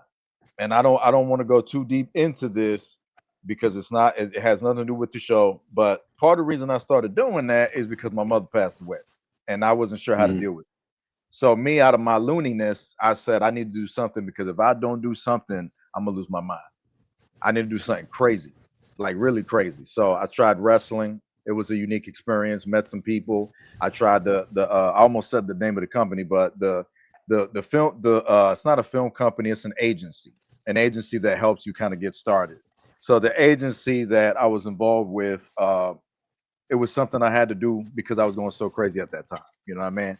And I will yeah. say this to whoever's listening, because Lowrider has been through this just like you. Listen to everybody else, every single person that will ever live and that lives. Well, I say that lives because we don't know what the future holds. We could be robotic AIs. Uh, for everybody that lives now that's listening to this, if it hasn't happened yet, it's going to happen. There comes a point in life where you have a mental breakdown and you lose it. I, for many, many years, have held a lot of shit and thought I had to be so macho. And then I got to a point a few years ago where I couldn't do it anymore. I know that sounds bad, but I was like at that point, and I've been at that point before, but it just wasn't that bad. So when that happened to me, I said I need to get help because I realized that I couldn't hold shit no more, and everything that was happening, all the trauma I've been through and whatnot, it all caught up to me. Anybody that I had a problem with, anybody that I fought, what I'm saying, all the times I almost went away forever, what I'm saying, that kind of thing, all the things that happened to me just messed up my head. So I eventually said I need to try to go get help, and I made the effort to try to get that help. and I went through some therapy, and it was also good for my knee. It was good to talk to people, but it was good for my leg as well that was messed up, and it helped. So for everybody out there, when shit is bad, you got to get help. Get help. Mhm. You know, low riders got some stories, and I'm sorry to go there, but I just think it's important while we're talking about it. You know what I'm saying? Um, you have had a lot of issues in your life, a lot of personal issues that happen with you. You've had to live a tough life. Every day that you wake up, I would imagine has to be difficult with some of the shit you've been through. Oh, yeah, most And definitely. just a lot of times you wanted to give up. What would you tell someone? What advice would you give someone that's like at the end? Honestly, within my experience and everything, I've always been a private person, kept everything to myself. Yeah, Um, which hurt you in the long run, right? it hurt me a lot. Hmm. Best advice I can do is if you got something to say, just say it. No matter if you think it sounds stupid or not. At the end of the day, once you get it out, it's out of your system, and honestly, it'll make you feel a lot better. And if you need it, therapy, big ass therapy right there. There you go. Is that how you slowly dealt with it to come out of overthinking of your trauma? How did Oh you yeah, how most did you how definitely. did you come out of it? What helped you escape it? Um, I mean, Honestly, video talking games. to Yeah, video games is one. Yeah, talking to yeah, different people like my family and friends and stuff, my close friends, right. most definitely helped with that. As my mom passed away too, so that God was a rest her big, soul. Good friend of mine. yeah, Yes. that was big, big thing for me too. My mental health took a big ass toll out of me, changed Wow. me. I would say that. Um, I mean, she but still loves you. oh yeah, She most still loves. definitely, She's still out there. Our moms are still out there, and they're waiting. You hear me? most They're definitely. still That's out how there, I man. I know. I keep it real with you. I don't give a shit. We on the air now. You know me. And I mean, this man's mom was an amazing person. I looked at her like my mom many, many times. She helped me out many times. Used to drive me to work. I appreciated her. She took me in like one of her own when I was really, really down. That family showed me a lot of love. And for anybody that want to have a fucking opinion about shit, that's reasons why me and Low Rider chopped it up. Okay, we got our family back together, and his mom, I miss her. She was amazing. His dad is a great guy. His whole family's great. Okay, and you've been good to your nephew and nephews, and I thank you for that. Okay, I want to tell you that on the air because you know that I love kids. I appreciate it. Your nephew was a bit of an asshole when he was a baby, a real asshole. You know what I mean? I put that mother, in his place real quick. He don't play games with me, but I do appreciate your family. I do appreciate you. So I'm very proud of you that you didn't decide to just end it all because that's a very serious topic in the world. You know what I mean? For people that go through trauma. Like Lowrider said, I say the same thing. If shit is just going downhill, get some help. Talk to Yep. somebody. Talking matters. I've told Shendon that. Me and Chris Conscience have talked about that. I talk about that with a lot of people that uh, you got to get some help. When shit gets crazy, you just got to reach out. But speaking of reaching out, I want to go back to your interest in being an actor. Just another question, and then we can move on. And you see Mm. how good I am at this without a script, huh? That's pretty dangerous. I scare myself sometimes, but I think the I script must. was not to have a script. But I must ask you. I gotta ask you, since you were inspired to be an actor and you wanted to go to Nickelodeon, who were some of the actors and projects that inspire you to want to do that? Easily, I could say Drake and Josh. Mm, See, Drake and Drake, Josh. Josh. There's a few other ones too, like all that. All that. Um, A classic indeed. yep. It's The all Amanda Bynes that. show, like Amanda literally Bynes, every single chill like out, yo. 90s shows that you could think of Chill out. is what inspired it. You better chill So the like hell that out. shit looks so much fun. I was like, imagine me doing Yeah, that. I agree. So, So he was inspired by pop culture, y'all. You know, from I mean, he's saying that basically from Family Matters to, Full House, to the Cosby Show, George maybe Lopez. George Lopez, I Love Lucy, all these classic shows inspired Lowrider, but then the Disney and the Nickelodeons, you know what I'm saying? Like he said, Drake and Josh, maybe you were inspired by that. So Raven, have you seen the show? Yep. Most What definitely. about what about Taina? Have you seen Taina? Who remember Taina? Damn. It's a throwback for those that remember. Well, I got a quick story. The dude that used to be with Taina, I don't remember his name, and I could barely remember how he looks like now. I'm picturing Orlando Brown in my mind when I think of how he looks. But he was like a dark skinned individual, right? And he I ran into him one time in the hood because I was going to this Chinese place, and when I went to the Chinese place, I walk in, he's there. And I had to think about it. I'm like, yo, I know I've seen this dude somewhere. He looks mad familiar. And then it hit me. I was like, oh shit, that's the dude from Taina. I'm like, oh nah, Um no, normally the way that I am, I don't really like to walk up to celebrities because I just like to be realistic, you know what I mean? But if I'm close Yeah. enough, I'll show them respect. Because me and Corey ran into Alicia Fox when they did the Hall of Fame. Me and Corey were either gonna drink beer that day or fight. But we had problem. That's like 2019 or something like that. 2018.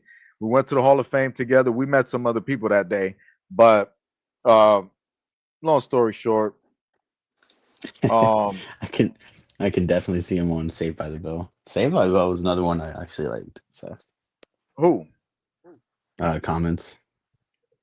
Oh, in the comments. Yeah, somebody said I could definitely see him on Saved by the Bell. Honestly, Saved Oh by the yeah, Bell was yeah, another one. yeah. Say by the Bell, man. Another classic show. So yeah, let's stick to Lowrider. Lowrider was inspired by a lot of that pop culture that led him to be an actor, and that to me is very interesting. There's a lot of people who inspired me as well, like Al Pacino. Al Pacino used to do Broadway in New York over here Yeah. before he went into. So it's a lot of people who inspired me as well, and I think you should still do it. I think you should do it. I think you could be in one of those shows. You know what I mean? But let's go back to Drake and Josh real fast. We got to talk about it. So I also love Drake and Josh. You know, when I was coming up, I could see some Drake and Josh in you. I could see you was very inspired by that show because I've Mhm. seen a lot of Drake and Josh within you. But what broke my heart, and you know where this is going, was what Drake Bell did. Are you familiar? Somewhat, yeah. Well, I mean, it turned out that he was touching kids and shit, Mhm. involved with a little girl and whatnot. And when I found out, that shit broke my heart. That was a Uh, little crazy. did you know about it? I did. I just didn't know how far into it went. Okay, well, um, I mean, it's gone far enough. You know what I mean? But I think it was very unfortunate because I used to love him. I used to love Drake Mhm. Bell, great actor, and I think his career went away after that. But I mean, he had problems as well. You know what I mean? So that was something very, very unfortunate. Um, if you need a minute, let me know. If you need a minute, No, but I'm we're good. here. I'm good. Okay, so it's an unfortunate thing. Drake Bell, I think, is going to go down as a true. I mean, he's a legend in pop culture, and he made his impact as an actor. But it's very unfortunate that his legacy is going to be something different. Um, we could leave that topic alone right there, and we could move on. Uh, 2015 goes by. The Nickelodeon thing doesn't work out. You had came back to JTV. I think it was a little before that, if I'm not mistaken. But 2015 PlayStation Home goes away, and JTV decides that this is it because we didn't have a YouTube deal. So now it's like, it's over. That's it.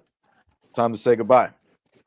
And then eventually talk with Conville, Wolf, and Draskell, and then I get a game cap, and now we got this YouTube deal out of nowhere. Mhm.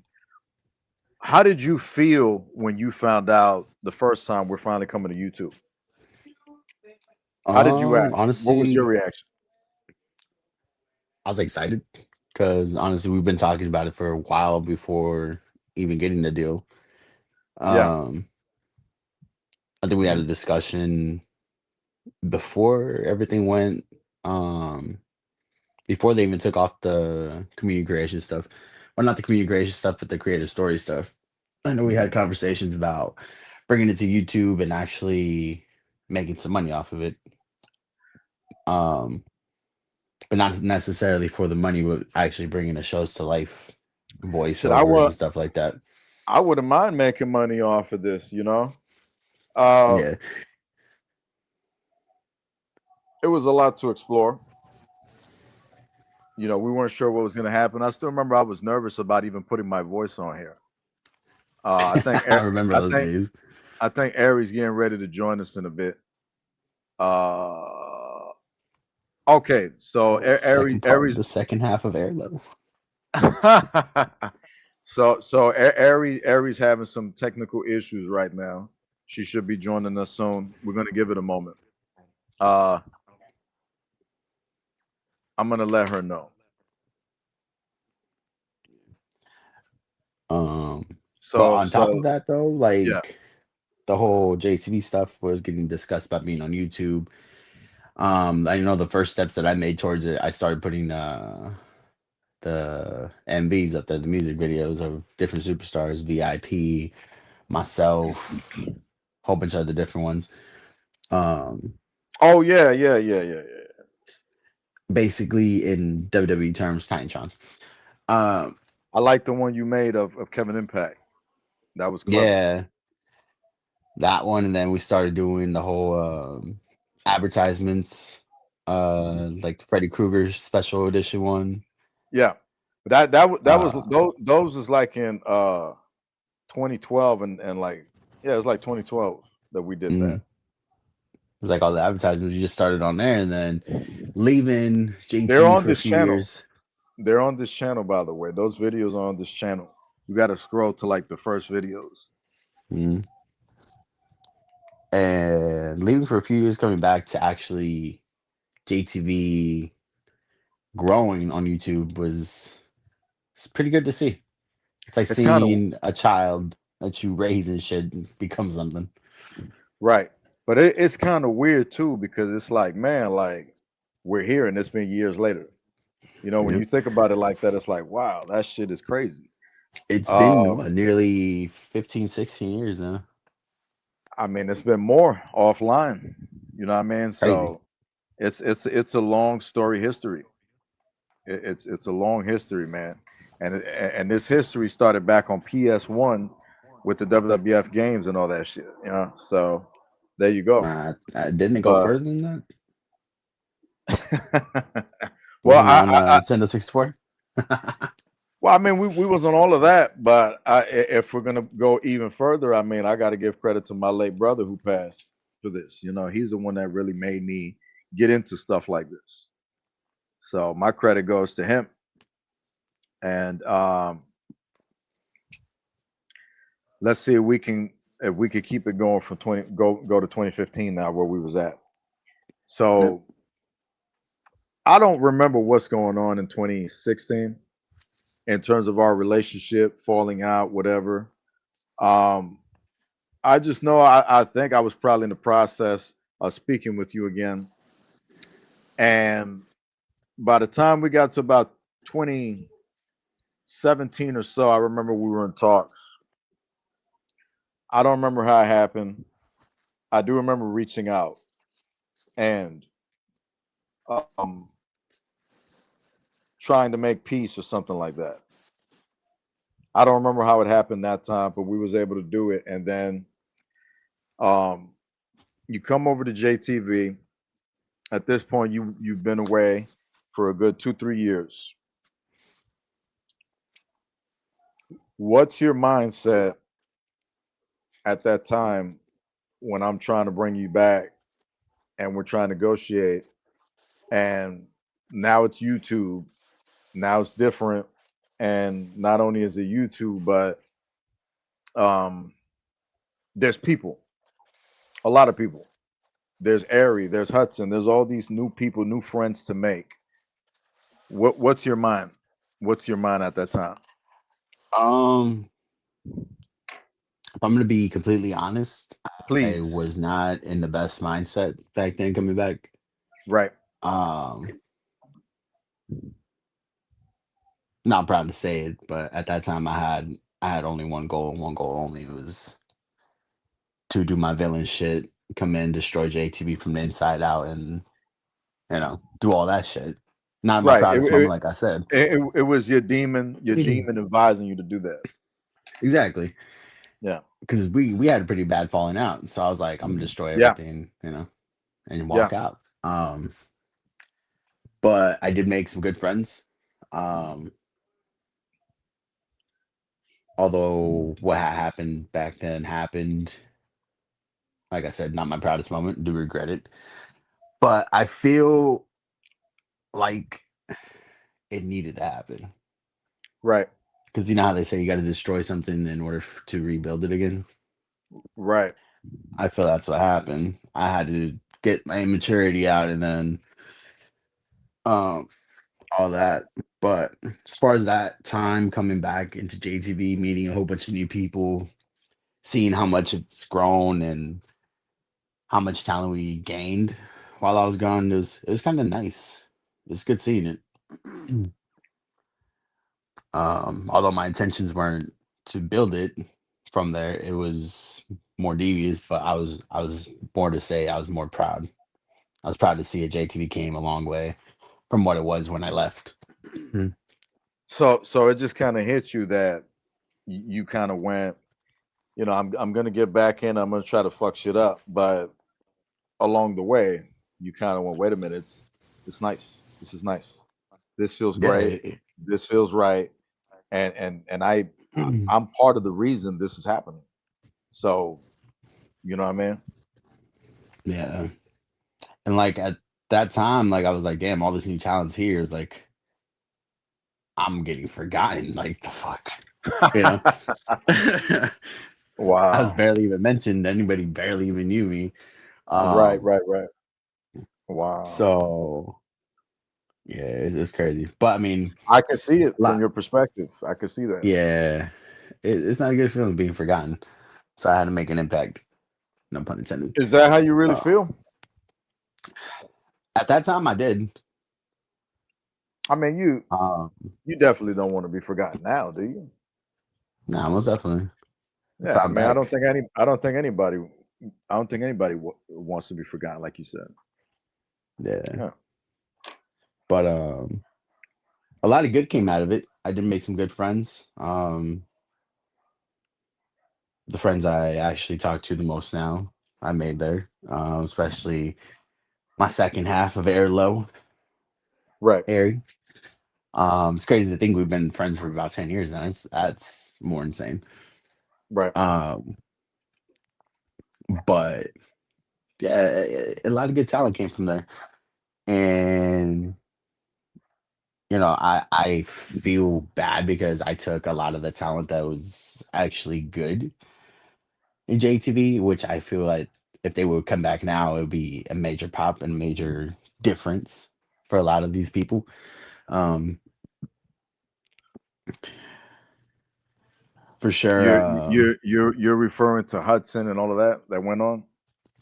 Jason Hudson. Okay. Yeah, Um, because the WPW. yeah, Okay, we're gonna get to that. We're gonna get to that. I want to stop you right there, and I want to ask you, how is it that you and Ari hit off your friendship Well, and your views on it? if you could remember, I came back as a character called AD because we AD. couldn't we couldn't expose who the hell I am, who I was yet. So Holy shit! I had to play a Wow! 15 to 16-year old coming into JTV. Wow! Yes, yes. I kept this man just kind of a secret, man, and it's weird. It's weird that I forgot to mention that because I was thinking about it as I was asking you the other questions. But yeah, Lowrider used to be on spy mode. I mean, that's kind of like his thing, you know. But Lowrider used to be just like he had to keep secret about him coming back for a while. Like I was And just it tortured. wasn't even for the new talent. It was more for our old school talent, Yeah, Cord Flash, it VIP, and was all really them. in it was really in general. It was in general because I want to keep you as a secret because it's a big deal, you know. But Mhm. the thing about it is that I kept Low waiting so long to come back. I'm like, no, not this one, not this one. I kept him waiting so long that it was getting to the point that I'd be on GTA with Arian Hudson, all of them, and there was Low Rider in another car following us behind.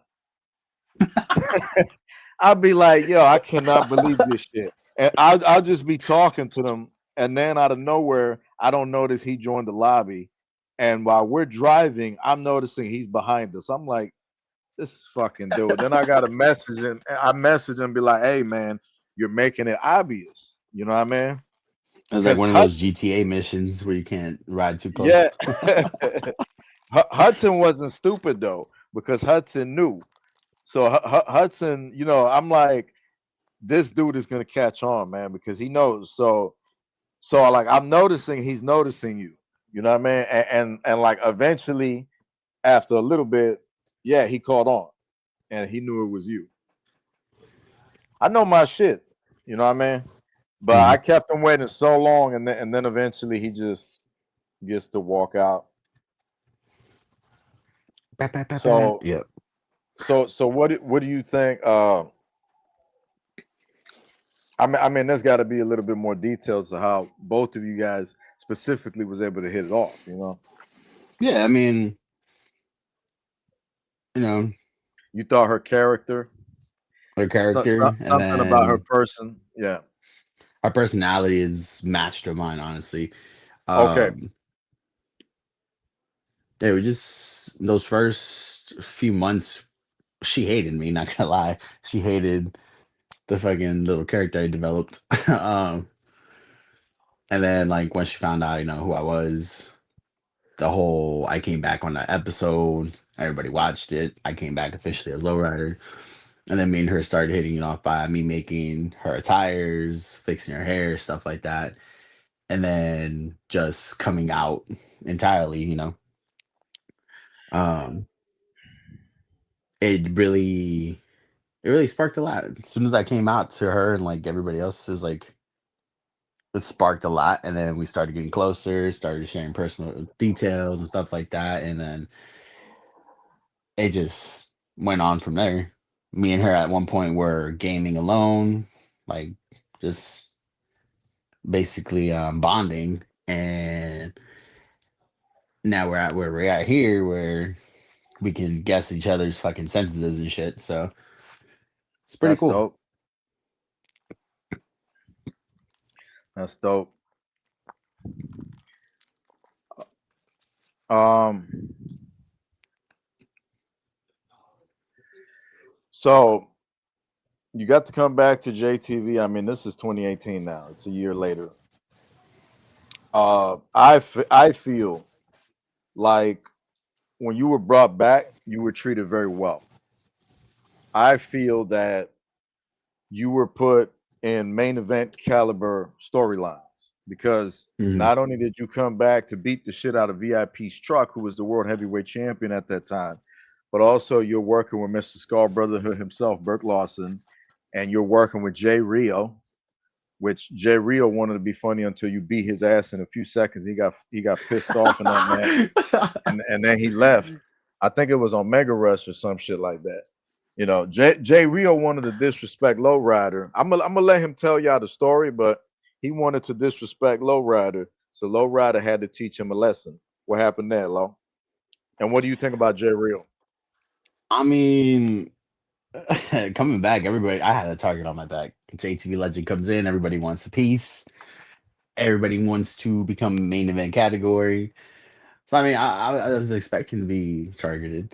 Not gonna lie, I was Right. actually hoping I was gonna get targeted because more publicity for me. Look, real fruity. Um, It just not got gonna real, lie, baby. it was yeah. J Real man character. I'll tell you that much. I agree. Um, worthy opponent. He was alright. Obviously, Mm. I proved Lowrider was a little better. Um, Mm. but that match is just And you're hilarious. you're here. He's not. So you got to be the best. It was just man, funniest 3 seconds of my life. I've never beaten an opponent in Mm-mm. 3 seconds. This is crazy. Not even that. We had a double take on that episode, if you remember. The other part didn't get cut out. The 1, 2, 3 happened, and then right after Oh, it cut into the actual match. oh no! Damn. And I made him tap. That's the fastest you ever finish a man off. Man said three Oh, seconds for Jay Real. 3 seconds. That was crazy. It got real that He night. he. Oh, it got real hot. He got pissed off after that match. He wanted to start calling Low Rider a bunch of names, and Low Rider laughed at him. And I told him too. I gave him 2 chances. He wanted the third chance. I was like, And nah, I already beat you, bro. and what's funny is that he thought he was gonna do something after that. He ain't do nothing. He ain't do nothing after that. He just backed off. Yep. All right. But as far as my opinion on him now, I got a problem with him. Never had a personal problem with him either. Everything was in character, to be honest. Yeah. I mean, a lot of these times I'd still quote his fucking "It just got real." Oh yeah, he got it Um, over. He was good on the mic too. yeah, he Oh, was. I've done that. after he was good on the mic. At first he was fucking garbage, but after he was nice. Yeah, but opinion on him, I really don't have a negative thing to say about his person. Just character wise, he needed to do a little better. If he If couldn't you be an really old timer like me, if you really think about it, low key, he was kind of the freak show because once upon a time he used to be Cliff and Recto, and he used to be mm, um real dominance. Remember real dominance? yeah, Real dominance. I thought it was dope, and I like the dominating. I don't know if you remember that, but yeah, he I give him credit for whatever. I agree with you. He was a little bitch that day though. Uh, yeah. so I thought you was One doing thing I do a want to lot. touch up Oh, on okay. though, Yes. you mentioned VIP being the world heavyweight champion. Let me just say this: if it wasn't for Lowrider leaving, VIP would never have a chance at that championship. Wow. VIP got over because Lowrider left. Mm. The original clown left, so they had to replace him with an actual clown. Imagine the JTV world if Lowrider would have never left. VIP never becomes world champion, and Corey instead of would never be who he is right now either. instead of me, Sorry to say, Corey. it took me leaving for everybody to actually step up. I mean, I it stand by happens that. that way sometimes. But when it was me, VIP, and Corey in that ladder match for the title, the possibility is there. Instead of VIP, it could have been Corey, me, and Lowrider for the world title. Mhm. That would have been insane. We're imagining here, folks, the what ifs. So Yeah, I mean, he became the world champion, and he did his thing, and you was trying to do your thing in 2018 when you came back, and was basically uh, some matches that I thought you were getting booked in that was, in my opinion, propelling your career. I thought you being on TV working with Burke Lawson was like main event shit because that's one of That the one top was actually story. fun. Not gonna lie. Yeah, especially when you choked them out in that match, and then you drove off in the bike. And then like I say, even with Jay Real, a few other people, I think you got to work some off TV matches with Hudson because you still having that experience, offline, training and everything. So you get to meet different people. And uh I just felt like the way I was using you on TV, like it wasn't making you look like a jobber or mid carder or anything like that. I thought that everything you was doing was real important, and you was kicking ass, and you was in good stories and all that kind of stuff. I mean, me and you even had a standoff on one of the Mega Rush when you came back, and that was in my Hall of Fame video. And sometimes I show that because that's one of my favorite shots of us face to face, you know. And so I thought you did a lot of dope things. I felt like you wasn't being used in a way that was less than you would expect. And I remember sometime after our falling out, me understanding, hearing from somewhere that you felt like you were not being you was not getting pushed. Why did you feel like you was not being pushed with all the important shit you was doing? How do you feel Um, that way? I think it was more of when I left, I was at the top, like I was at the peak. Okay, I was a main eventer. I was a top superstar, almost legend category. Um, and then coming back, and then it was a whole new experience, a whole new people. I didn't know who was who. I didn't know who was where on the top of the food chain, stuff like that. Excuse me. right. But I don't know. I just felt like at that point I could have been in matches with my former colleagues, Corey Flash, you, a whole bunch of other stuff. Um, but I just felt like I was being punished at the end of the day too. Okay, okay, okay. All right, cool, cool. Good responses. Um, I could see it from the punishment perspective a little bit.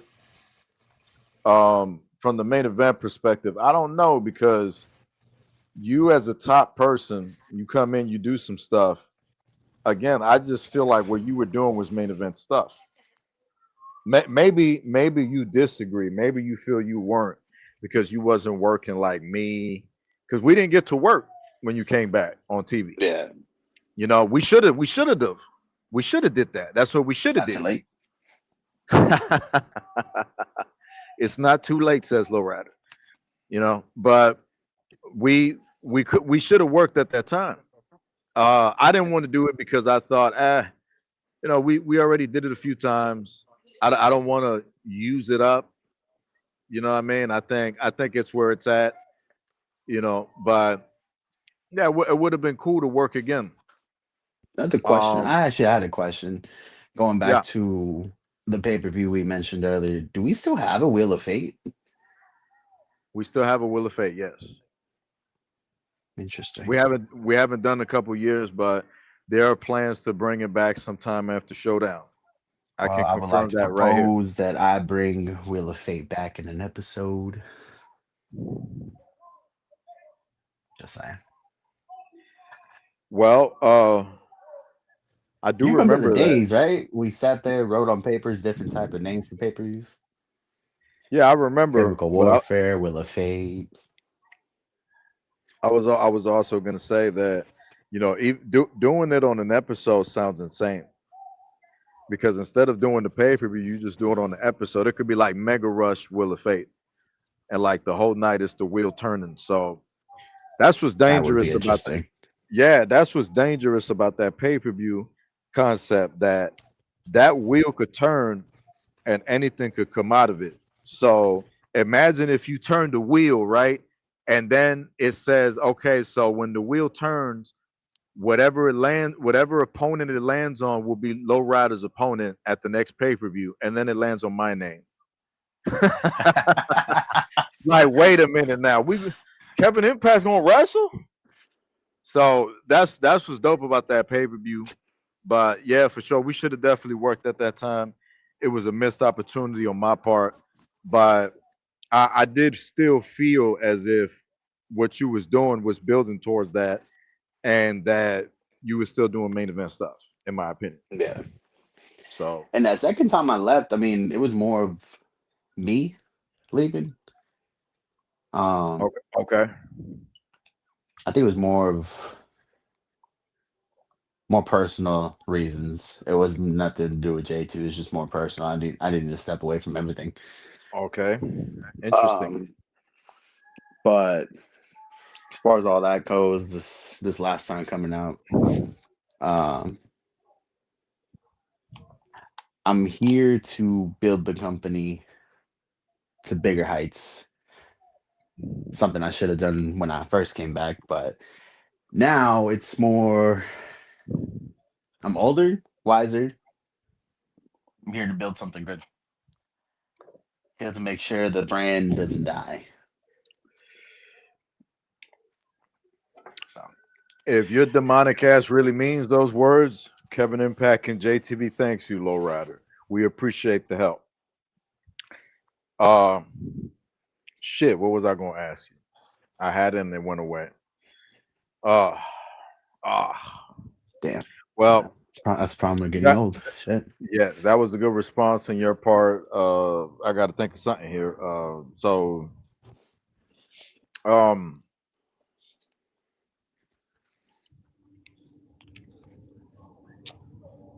hmm.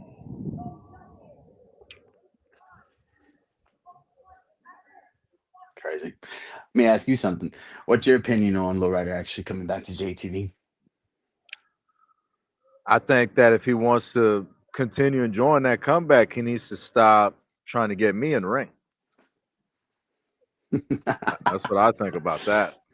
You know, but no, I mean, I think that when you came out of Pumpkin Night, it was dope because it's like nobody expected that.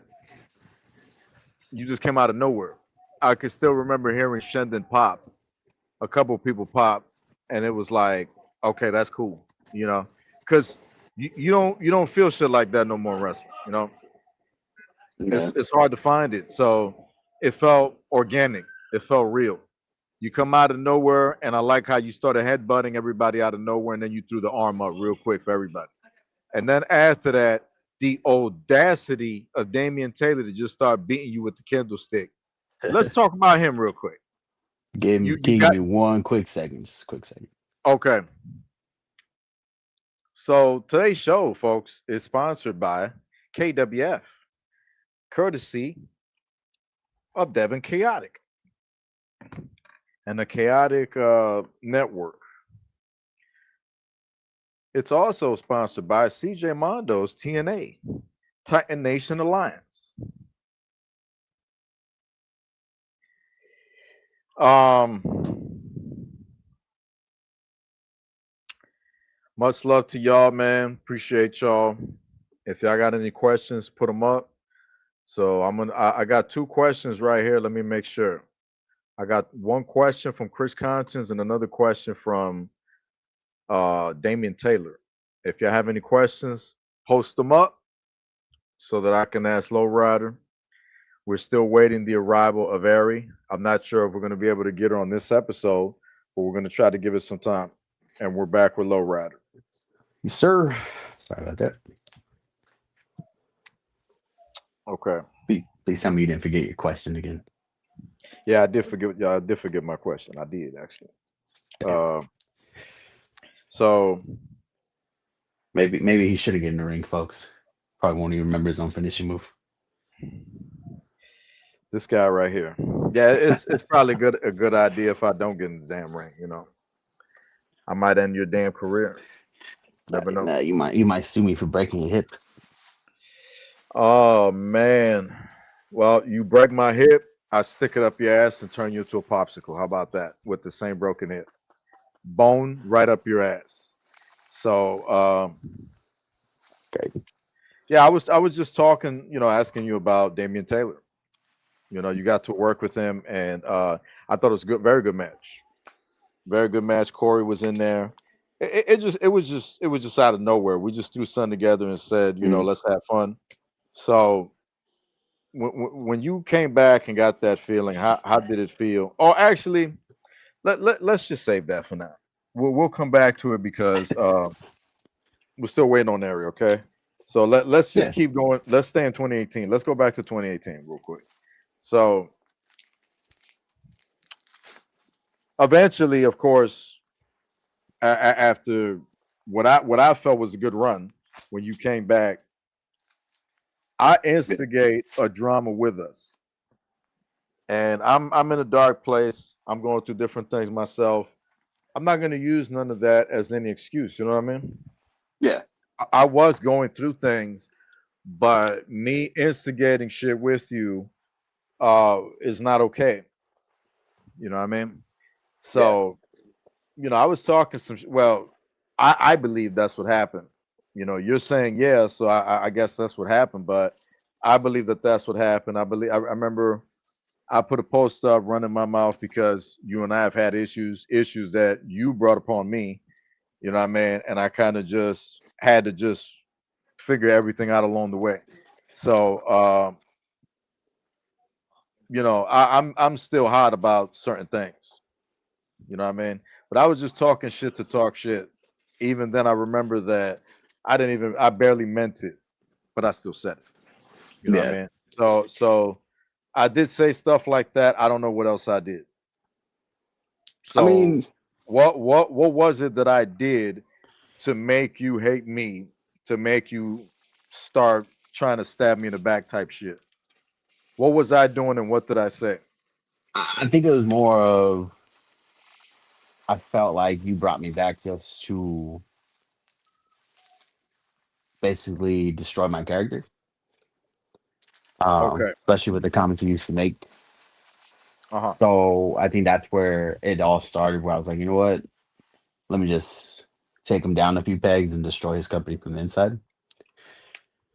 What things did I said? You said the things that I said. What was I saying? Oof. Fuck. To be honest, I had to go back on it because honestly, me and you, we react the same. Okay. When we're not in the right mindset, we tend to take it out on whatever's in front of us, type shit. So I feel like I wasn't Uh, in the right place either. oh, okay. I see what you're saying. Okay. I see what you're saying. I Um, did I did do that at that time. Yeah, you're right. I didn't think about that, but you're right. Now I realize, yeah, I did do that at that time. I was like taking on my frustration and I almost never do that. You're yeah, absolutely right. and of course, Yeah. I was the easiest target because at that point we weren't in the right. Um, we didn't make amends. We didn't do anything. We were just coexisting, and I think that's where it fucked it up too. We didn't Right. coexist. We didn't talk about anything. You just went into it. You told me, "Hey, people want you back, so I'm bringing you back." Type situation. So Right. it wasn't more of you wanted me back. It's people want me back. As to Okay. where it's now, we made amends. You actually do want me here, and Yeah. it's just a better chemistry, basically. I also thought that a good reason to bring you back is because you haven't been with us on YouTube yet. And it's the same reason I wanted to bring back No Kills No Damage to JTV because you And both of you, touching yeah, on that, I didn't know No Kills was the exact same person that we used to talk about back in the day. we can't talk about that on here, but No, I'm just going saying, like go the character wise. yes, absolutely, absolutely. But where the hell were we now? Shit. Oh, the so shit, I can't remember now. I mentioned no kills. Uh, Shit.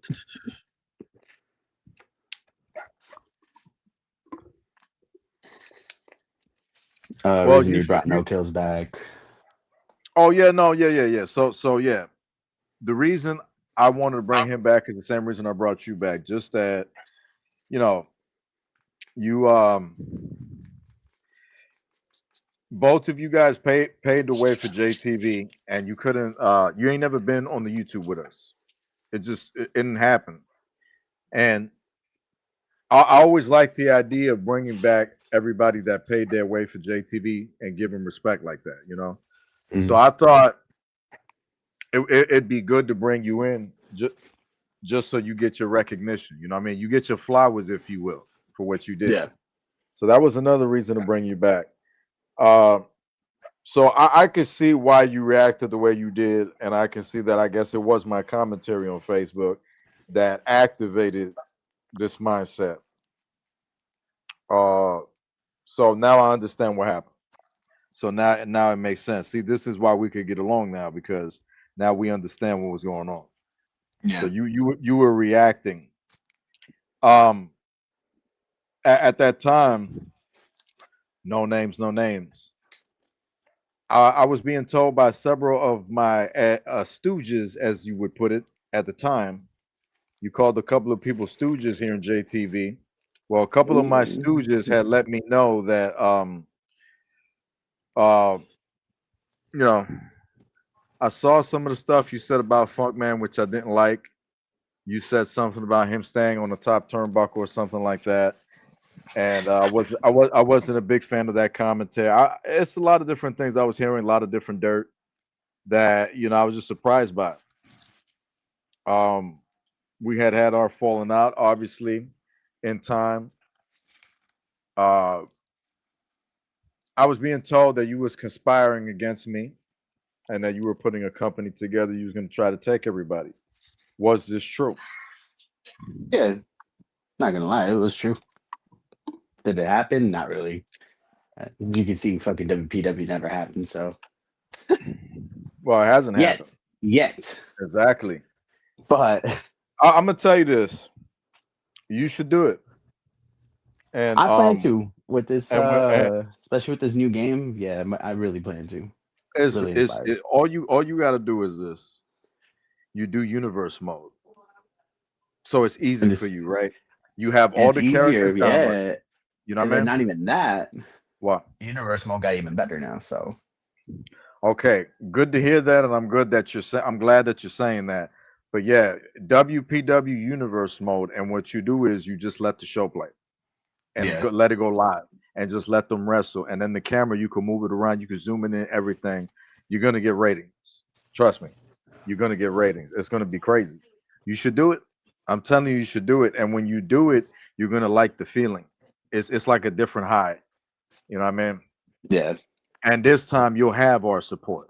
You know what I'm saying? So that's just where we're at, man. We're changing history. You understand? History's getting changed. We're fixing our issues, which is a beautiful yeah. thing. So, oh shit, somebody going to jail. It's probably you. So, Flex on so Dexy. It's crazy. with us having our falling out, um, I could remember several things was going on, and I could remember Jaden Nix won't shut the fuck up. Mm, Jaden Nix is on Facebook, run his mouth about the situation that's going on. You and I having this issue. This is before you left. yeah, So I'm remembering Draskell's talking about it. Jaden Nix is talking about it. And I'm telling him, yo, can y'all shut the fuck up, bro? This is between me and Low Rider. It's nobody else's shit. Motherfuckers want to jump in and have an opinion. Hudson got an opinion. Ari got an opinion. This and that. Like, you know what I mean? So that kind of pissed me off at that time, and it kind of started going downhill from there. Uh, and I had no choice to get rid of Nix because Nix was not shutting the fuck up, and then Nix tried to make it seem like it was a type of situation where it's like, oh, I'm trying to control, or I'm trying to silence people, I'm trying to manipulate, when it was none of that. It was simply put, you and I had an issue. It was nobody's business, and people wanted to get involved. You know, and that really pissed me off. And people want to have an opinion. You know, so uh, I just reacted to whatever was happening.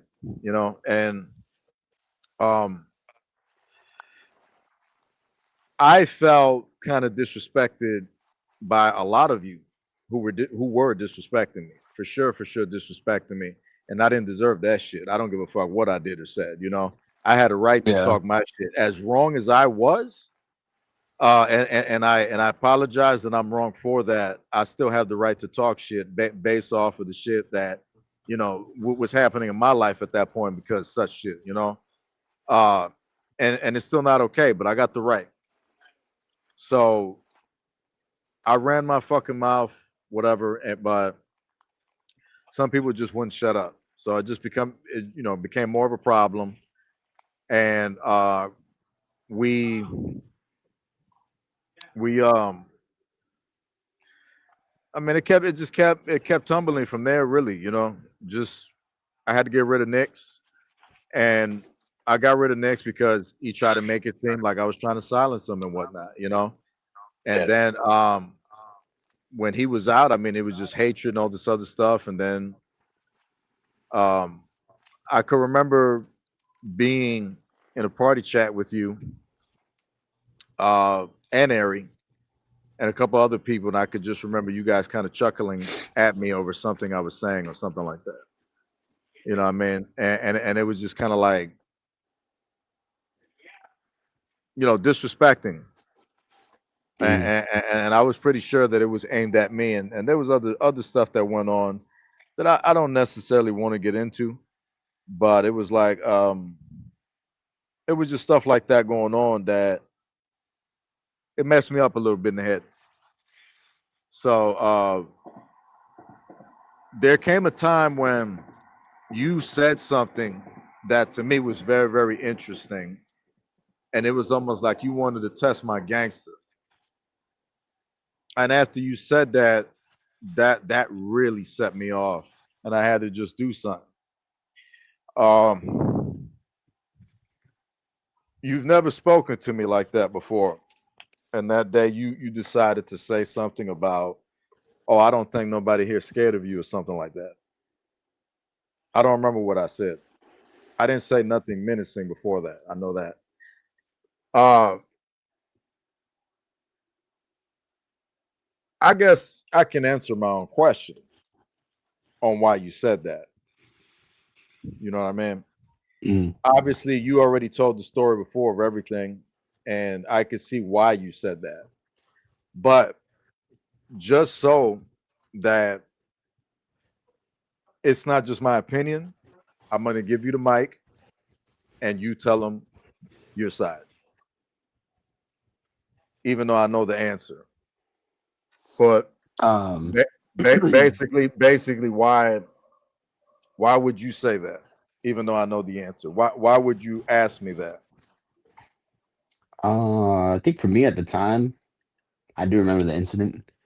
Okay, Me at the time, I think I was just pissed off at the whole, because like I told you, I think that was around the same time where you brought me back because people wanted me back.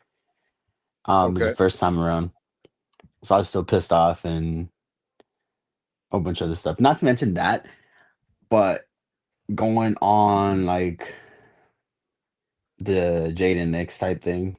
I don't like the person, but it was something that he was saying because he was being a rat to both sides.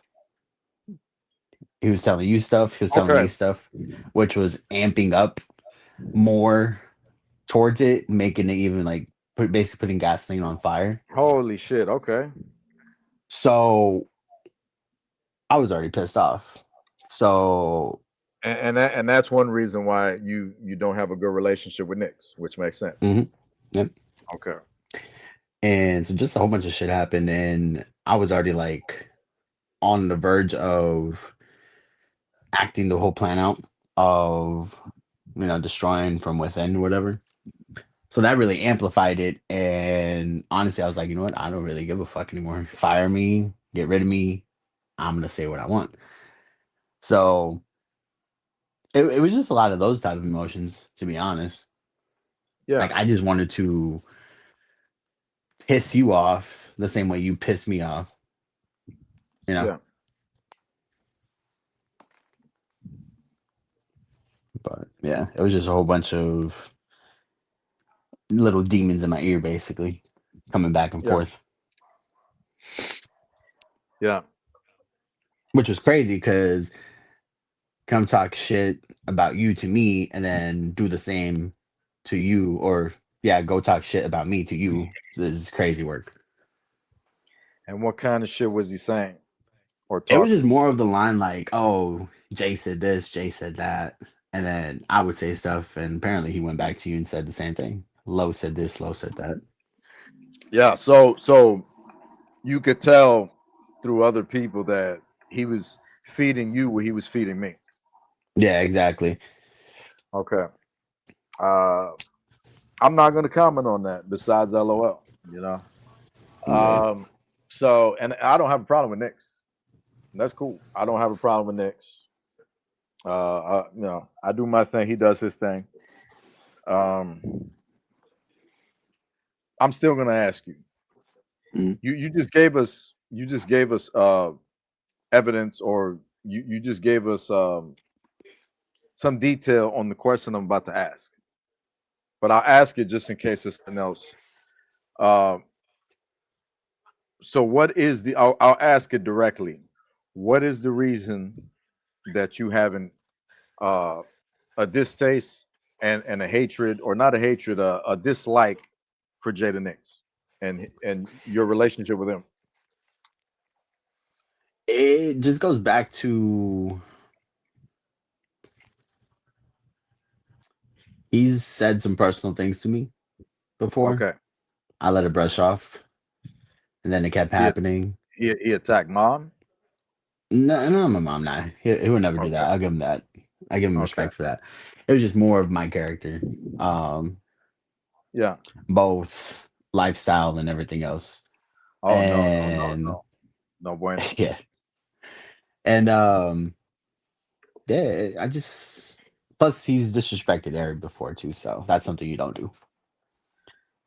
Why did Um, he do that? just there's some personal stuff going on behind the scenes. I don't really feel like airing Mm, it on here because it's not my business, but no, just had to do if with it's that personal, no. yeah, it just had to do with some stuff behind the scenes and Yeah.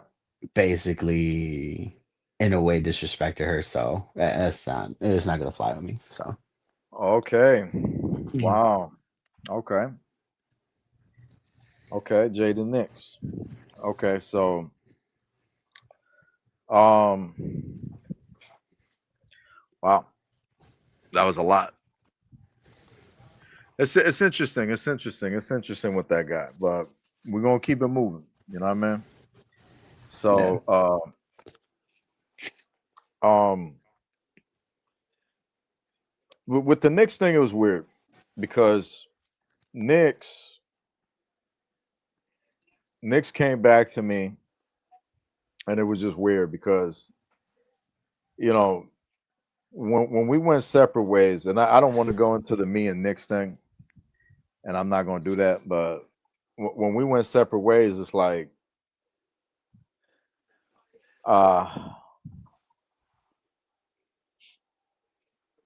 he was willing to die on the sword for you at one point in time, I remember that. and I told him that, and then the next thing it was just like he has this issue with you, and you guys didn't get along, and I didn't expect that because usually people who hate me, who become a team out of nowhere, they usually stick together, and it's usually they're fake and shit like that. So with Knicks, it's like out of nowhere, he's back knocking on the door, and when I talked to him, it's like he came to a lot of realization and stuff like that.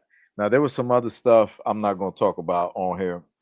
Like I said, I don't want to make it about us, but it was just weird. So I wouldn't think that both of you guys would ever have any issues.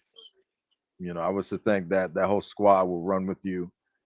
Um, and you know, I'll leave it at that and keep it moving.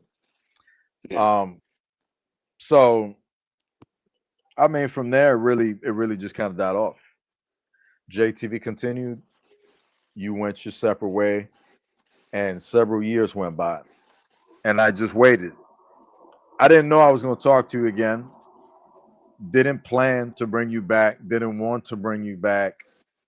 Came to uh, maybe a spiritual understanding that I'm never ever going to bring you back. But in JTV, anything is always possible. You know what I mean? Yeah. Your wildest imagination is always possible in JTV. That's what I like about this place. You know what I mean? And at the end of the day, it's who I am. So um, after the many years that went by, I just thought, you know, I didn't like how things went. I just thought it was something really something in my life that I kind of had to bring into, if that makes sense. Yeah. And I said, I feel like this time we could talk properly the right way. And I'm sure, and if he's sure, then we should be good. And we've always been able to talk. That's the weird thing about it, that even when we had problems, people was to think we'd be cussing each other out in the inbox. Hell no, we'd be talking like normal people. It's just we just had problems at that time, and those problems were outside as well, because the whole it's like the half of the world wanted to be against me, you know, and half of the Yeah. world was going against you, kind of thing. So I know that's pretty deep, huh? But I mean that's kind of like how it went for us. You know, we lived that, and I don't know. I just got to the point where I'm like, look, I'm past my shit. I think I'm good. Um, let's just try to um see if we can make it work again, you know. And I just Yeah. thought if we could make it work this time, then it can be what I wanted it to be in 2018. Like, and I said, I'm just gonna like not talk shit or nothing. I'm not gonna be on no social media, you know. Like, I'm just gonna be cool. I'm just gonna be a cool guy, you know what I mean? So just went like that, and everything been fine ever since. Been a couple Yeah. of years now. You've been back in JTV. How has that felt? Honestly, it's been really good. This run is it's been good. We've gotten to do different things. JTV, commentate, um, Oh yeah, yeah, yeah. You did. It's a lot commentate, of come back. it's a lot of things you've been doing. Hold off on it. 'Cause it's a lot you've been doing. We're gonna get to that. You know what I mean? Uh, so you got to come back to JTV. It's been an amazing experience. Um, what is now in your mind for this last comeback? I think it was in 2022. You come back in Mega Rush. You're back in JTV. Hell has frozen over because you know you never thought this was gonna happen again. I know Oh you yeah, most thought that. definitely.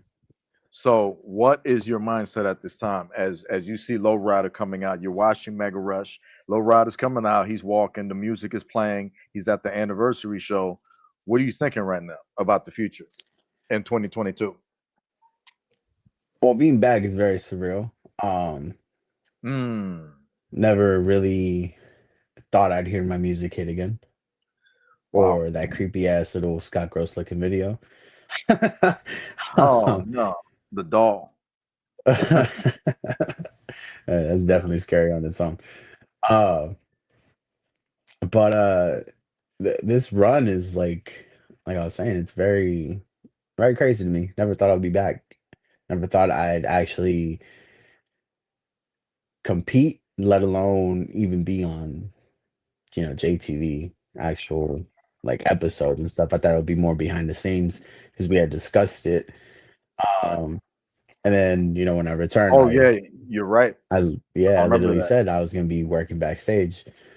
So coming out to commentate, and then Pumpkin Night coming out as Jack Sparrow, competing against top superstars, Mm, and let alone that match itself really proved to myself, like, damn, I still got it.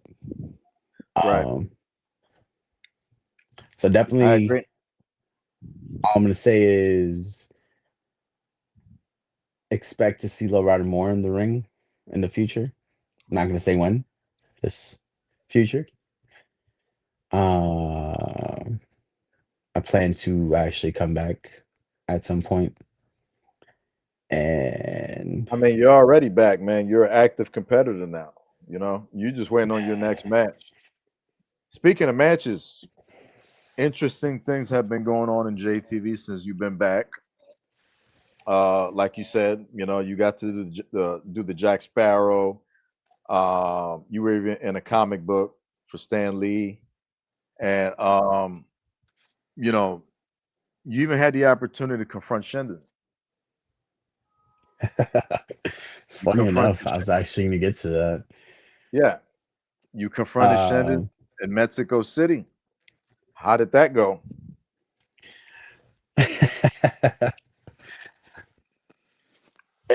honestly, man, again, very surreal. Hell of a Shendon moment. is the top competitor right now in JTV. Um, it was very interesting to say the least. And then being, in Mexico is it's pretty cool. Um, but yeah, all I'm gonna say is, Shen, that's not the last time you're gonna see me. Oh shit! Threats live on air. Low All ride is cop. coming, and I'm very hungry for gold. So you might see me in the ring pretty soon, because I need another world championship around my waist and another number added to my record. That is a And bold I statement. have always been known to take out the biggest dogs in the cage. So I'm not the target. You're the target. Mm-mm. That man said, "You're next." All right. So I mean, but despite the fact, and he's in the comments talking shit now. Yeah, don't be Impact and be shy staying on the shelf. What the hell? Oh, don't He worry. wa- he just wants me to bring him in here for me to chew his ass out. Is what he really wants. Listen, man, just relax and stay in the comment section. All right. Most definitely, So I want to take down some little competitors before I get to Shinden. I got to work my way up. so it's a goal to get to Shenzhen. It's You're a putting it goal. on I'm it's on treating the it like a media. Mortal Kombat tower. Let's put it like that. Get the hell out of here. Look, this man said a Mortal Kombat tower. Chill out, man. That's a great. I can't even talk right now, man.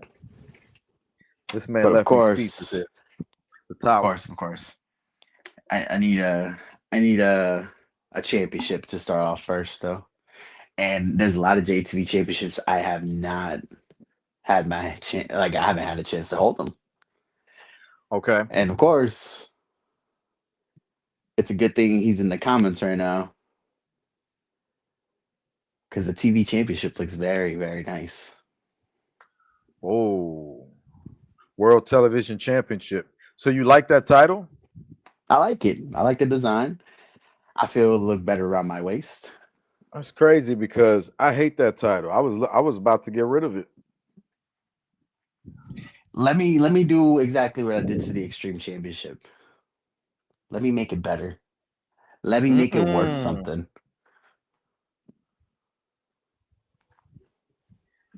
Damn, that's some deep shit. All I know is that I've seen a couple people that seem to like the title, and I think that that's fantastic. Oh, look, what is this man advocating? This man is advocating for Low Rider versus Mark Bennon at Ultimate Showdown. How, how about that, Law? That would I be a mean, I crazy am match. looking for a showdown opponent. Really? Yes, sir. Uh-oh. We got another one. Damien. Damien versus Lowe versus Mark. TV title. Says Shendon. A triple threat.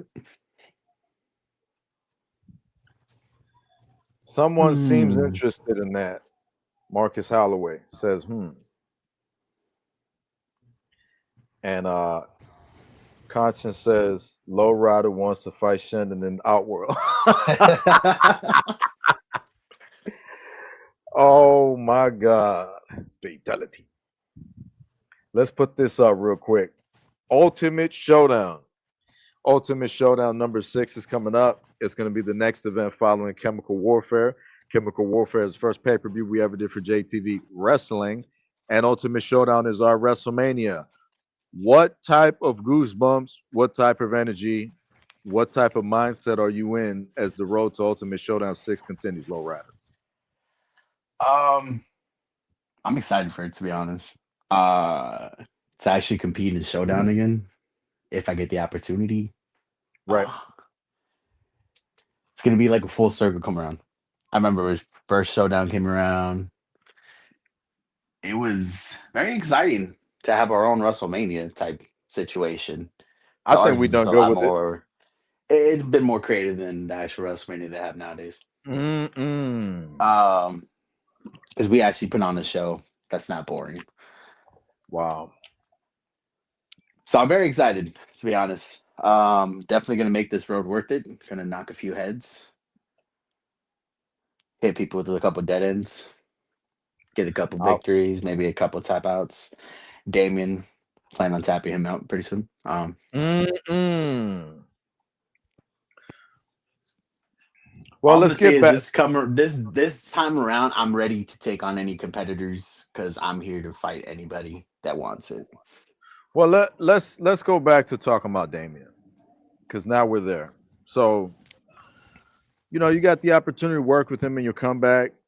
Corey's putting up a fight, this and that. Uh,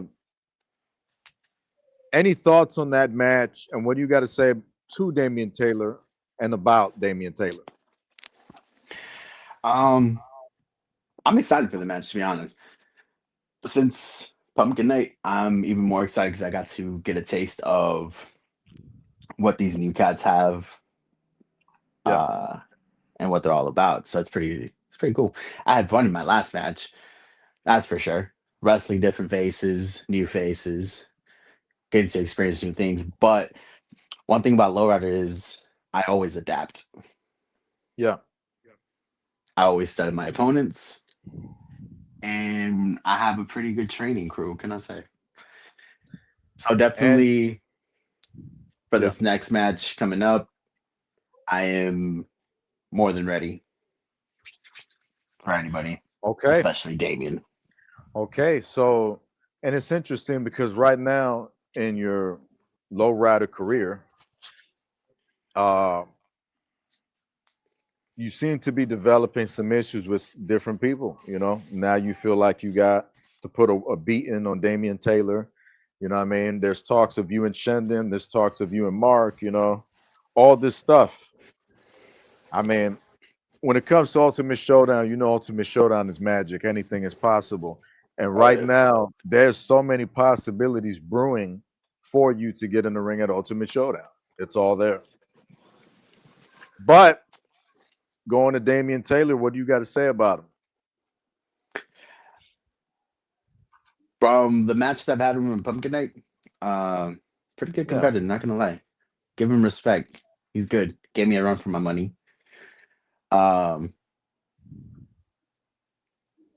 But Would you say he's becoming one of the boys, like a Corey, like a VIP, like all of us? I would say so. He's becoming A little. a top competitor in a way. You have a good He's relationship with him when you talk to him? so far it's been a lot of back and forth shit talking, but usually the people I don't like at first, I usually get along with the best. So we'll see. Yeah, I agree. It's that VIP, right? I got that one. It's that VIP. VIP. He's in a whole Uh, different category. Since we here and we added, what is it about VIP that you don't like? Why don't you get along with him? Oh, a lot of reasons. Is it because he didn't change his underwear or what? That, man kind of smells like fucking Cheeto Puffs left in the sun. That's one of the reasons. That's why he has his own locker room, because nobody wants to fucking be around him. Oh man, damn it! He's Edward VIP. Scissorhands. I'm not gonna say I don't have a personal problem, because I got a personal problem with that man. I don't like him, real life or Yeah. out of JTB. I don't like him. His character is very fake. His persona is very fake. Like, I'm a type of person. I don't like people who can't be themselves because they're afraid to be judged by them for themselves. Okay. VIP is very that. He pretends to be this other person when in reality he's a whole different type of person. Yo, you are killing it today with these responses, bud. Go ahead, I'm listening. And it's always been a personal thing. Dates back to actually, what was it, 2012, 2013, where him and Corey Flash actually conspired to get rid of me. Okay, Um, got you. I do remember yeah, that. I do it's remember just a whole that. bunch of personal issues that I've had with this man over the years that Wow. really never got patched up. Yeah, They probably they will never want be to. They patched want. up. They was going to try to get rid of you. Mm-hmm. They're trying to off you. Yep. Why? Because at that time I was the top person in JTV. I was the one making shit happen. And and that comment's funny, VIP versus Low, because the last time I faced VIP, I beat his ass. But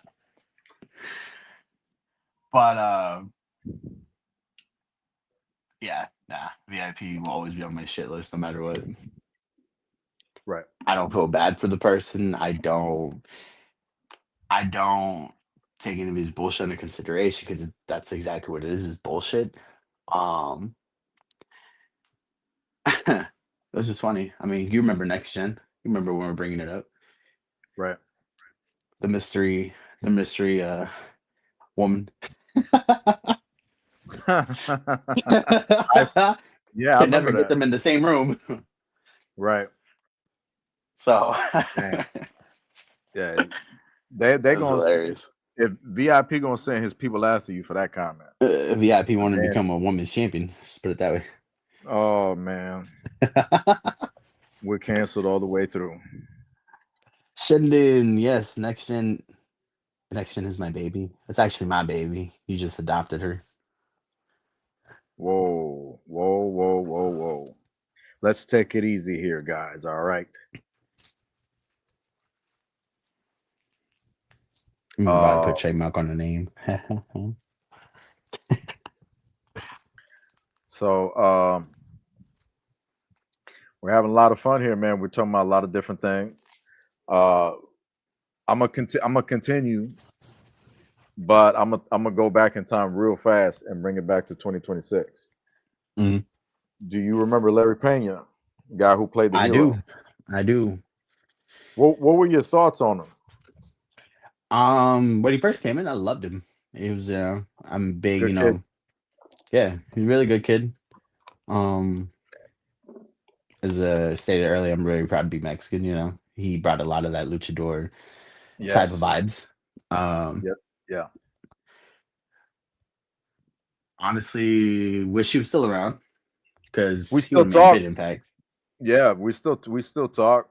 He went through some shit recently because he does the hero comic book in real life now, which is dope. That's So cool. he was trying to send me a copy of the comic book, and I was Mhm. grateful for it. But it's just like, look, I'm not gonna give my address out or nothing. So it's just like we couldn't do that. But I was grateful he was gonna offer. But he tried to sell his comic book to a store, and they didn't want to take the comic book because he put Jesus Christ in the comic, and they're like, nah. If it's religion, they don't want it, they can't sell it. And I understand from a business standpoint because not everybody follows the same religion. You see what Yeah. I'm saying? So of course, not everybody. It's not going to appeal to everybody. So they're not going to make money off of it like that because different people have different religion. You know what I mean? So I understand where they're coming from, but once they found out, they just gave him back the money, or he had to give him back the money. They gave him back the comic book or whatever. No, they yeah. So they didn't want to pay him. They paid him. Then they took the money back, and it sucks. But we still keep in contact, and we talk from time to time. Uh, I would like to have him back. We're just not at that point, we're not at that type of relationship point where we could bring him back. You Yeah. know, but maybe I'll talk to him. With the anniversary coming up, I'd love to see him at the next Mega Rush. I think that'd be real dope.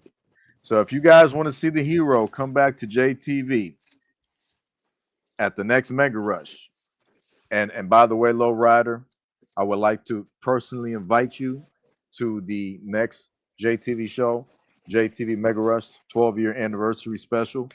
I'd like to have you there that night. I'm gonna invite as many people as I can, you know, except Draskell. He's not gonna be there. Wink, wink. Cool. So you let's see. It's a lot of different possibilities now that you're back. You've seen the dynamic of how JTV has grown and expanded. It's such a unique community now, and it's just to where we could do things we never were able to do in the past. You know, Very unique. I'll tell you that move sets are very unique as well. yeah.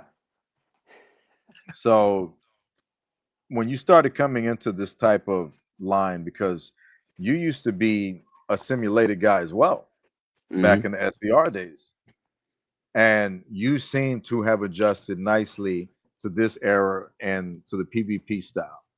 You know what I'm saying? Part of the reason I had to get my ass out of the ring is because I haven't adjusted myself too much to this era of the wrestling. You know, this Yeah. this era kind of outgrew me, and it was just time like, okay, like if you can't move with the kids, you got to get out of the ring. You know what I mean? It got to the point where it's like you got like everybody else is Shawn Michaels and RVD, and I'm kind of just like a big fucking heavyweight that can't move. You know what I mean? It was just like, look, just get out. If you can't move how they can move, just get out of the way. You know what I mean? So Yeah. for you, when you came in at Pumpkin Night and you had this four-way match and you're headbutting everybody from left to right, you throwing people all over the ring, you seem to adjust to yourself well. You seem to gel well. Do you think your SVR PvP days in JTV helped you out with that? And do you agree, or are you just making it look good? Um. To be honest, um I feel like I've adjusted. Um. Like I said, I have a really good training crew. Um. Yeah. So it's been really good. I've been able to adjust to all the new things in JTV. It is different than back then because, like you said, it was simulated back then. So, um, it's been very. I'm not gonna say it's been easy. It's been very hard adjusting to all the new stuff because Yeah. you gotta put into Strong effect that PvP style. everybody has different move sets. Everybody has something that's just tricky to catch. Um, but I feel like I've adjusted really good to it. Due to the fact that I'm learning a lot of things that I didn't know before. So Okay. I've been like I said, I adapt. I learn things and I apply it. And I feel like I've done a really good job of adapting to how these new kids wrestle. So all I gotta say is make sure I don't I block as much as possible. Okay. I mean, mastering the blocking is essential because it's going to guarantee that you're always going to have a better offense than your opponent in the ring. So, training like that, training to block, it's good. You know, you always want to try to round yourself around athlete as a total package that could kind of do it all. You know, you could work good submission, you could work good on the ground, you could block, you're able to move out of the way, you're able to dish out punishment and know how to do it and hit your combos to where they can't reverse the shit, you know, that people are Yeah. spamming the reverse button, but they cannot block your shit because you're moving so fast that it's under the radar. You know what I'm saying? So Mhm. it's good to be rounded, but to master blocking is going to be beneficial. And when you're in the ring with these kids, you learn and understand that you have to be really rounded now. And I think that's part of the reason I kind of started slowing down a bit because I got a few bases covered, but the speed is insane now. Oh, And yeah. just the motion is insane. So it's very hard. That's why I say a lot of these kids are talented that are in JTV, a lot of talented people that could really put it together and do it now. I'm just glad that my name is in the hat of being able to create some of that. You know what I mean? So um, it's a special thing. It's a special world that we built, but it's a good feeling. So keep training. Keep training will be the best, and I think you still got it. You've proven that. You know, my concern was you was going to come back to the ring and have a little bit of ring rust and whatnot, but you held yourself pretty strong in that match. And even after Damien started beating you with the candlestick, you still came back and was putting up a fight. Oh, So, he was beating you me. I know, thought that was just pleasure. But oh yeah, anyways, oh yeah, he tried. He tried, you know. You probably don't a lot of remember. these a lot of these cats don't remember. I'm a hardcore demon. Weapons are my favorite toy. Yeah, especially in 2K16 and 2K26. I mean, you got thumbtacks and all that now. So we're Love gonna it. get real Love extreme. it. Yep. Yep. It's pretty cool. Pretty cool. Pretty cool. So I think you still got it. You just got to keep the training going, and you should be good to go. You know what I mean? But while we're talking about your in ring career and all this is going on, another thing. I mean, Ari's not here yet, but if we can get her within the next hour, I mean, I can ask her these questions as well. So I'll ask you your version of it. Now, we're all under the understanding because I like to be honest with my audience. You know, Mm. so all of us three, myself, you, and Ari, are in a business agreement in which we're preparing the tag team of Air Low. Yep. The tag team of Air Low is going to consist of both of them. It's going to be Ari and it's going to be Lowrider. And Ari and Lowrider are attempting to be the first male and female tag team duo to go after the JTV World Tag Team Championships.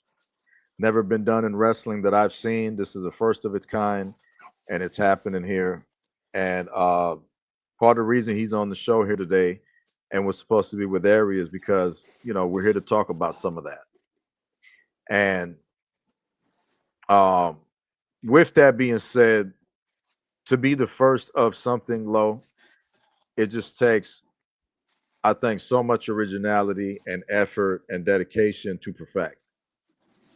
You and Ari are going to be charged with the responsibility of tag teaming and either succeeding or failing miserably.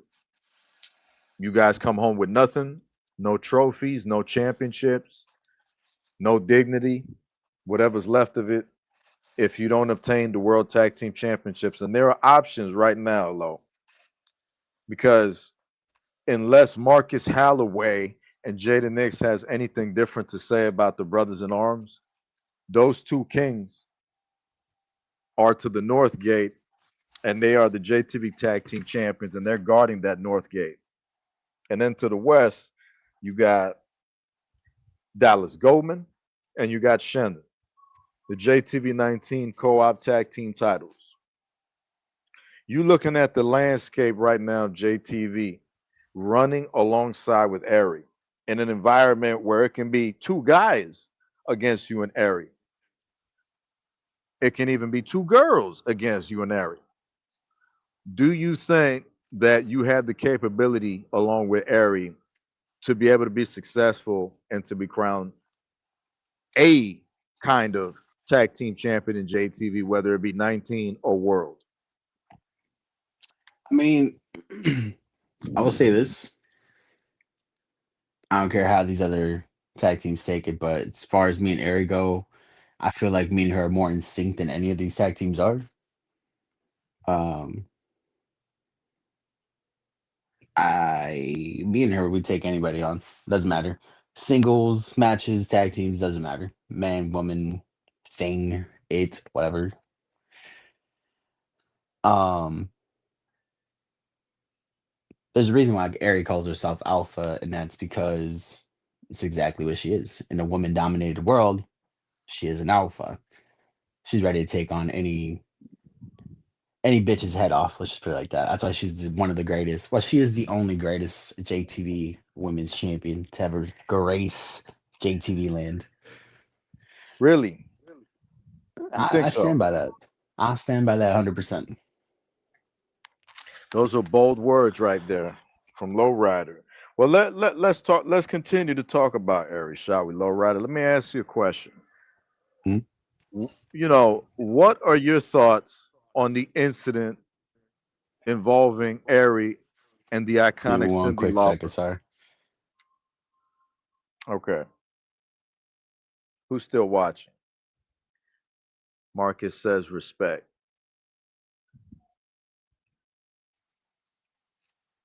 Uh, You so back what with was the us? question one more time? Yeah.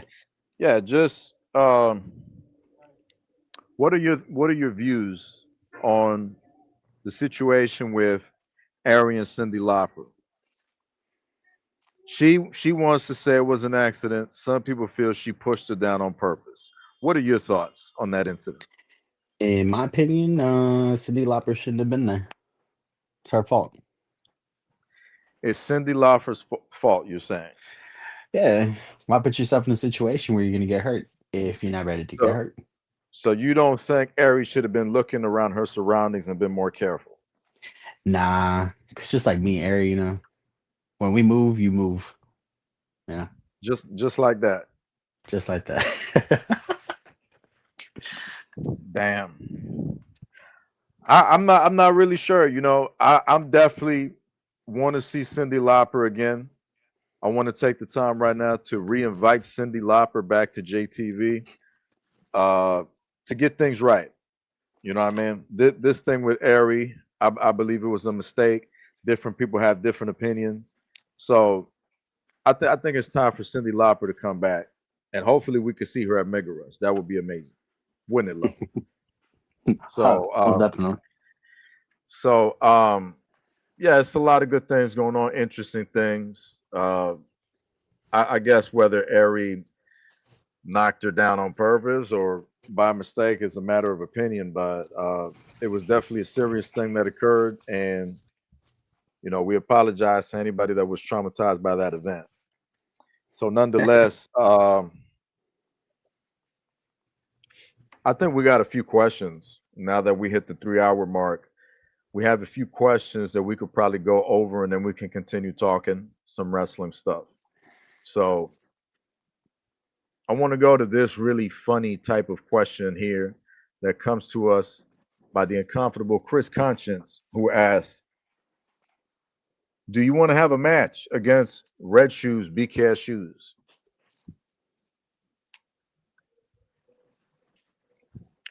What do you make of a match with Red Shoes, Lowrider? Red shoes. Can I wear black shoes? This guy right here. I mean, if you really want to throw him off, wear pink shoes. If I'm gonna be completely honest, I mean, you probably not want to stay away too. from that guy. I'm not too familiar with a lot of the BKS guys because I don't really care for BKS that much. Jesus Christ. He doesn't care about BKS. We're going to move on to the next question.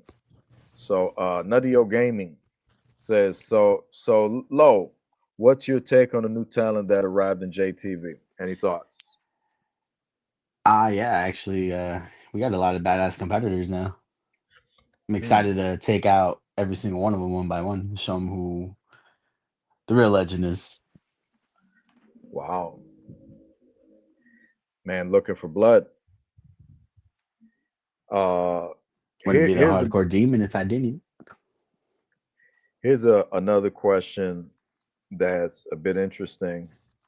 Death by Insanity, Mr. Marcus Holloway asks, "Who's your training crew, and how often do you train?"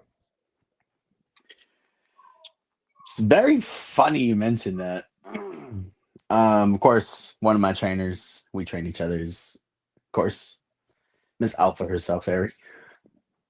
We got to train every single day because we both made it a commitment that if we're going to compete for tag team championships, we got to be on top of our shit and actually win the gold because that's what we do. Right. Another competitor, well, another trainer that I have is disclosed. Don't want to mention their name. But all I can say is I this guess person that's is why a he's asking. person. This person is a person I actually want to meet in the ring one day Okay. because I feel it would be a great match. All right. Yeah. All I got to say is. What the hell? That was a deliberate shot, folks. Do that again. What? The little something? Cool. Uh-uh.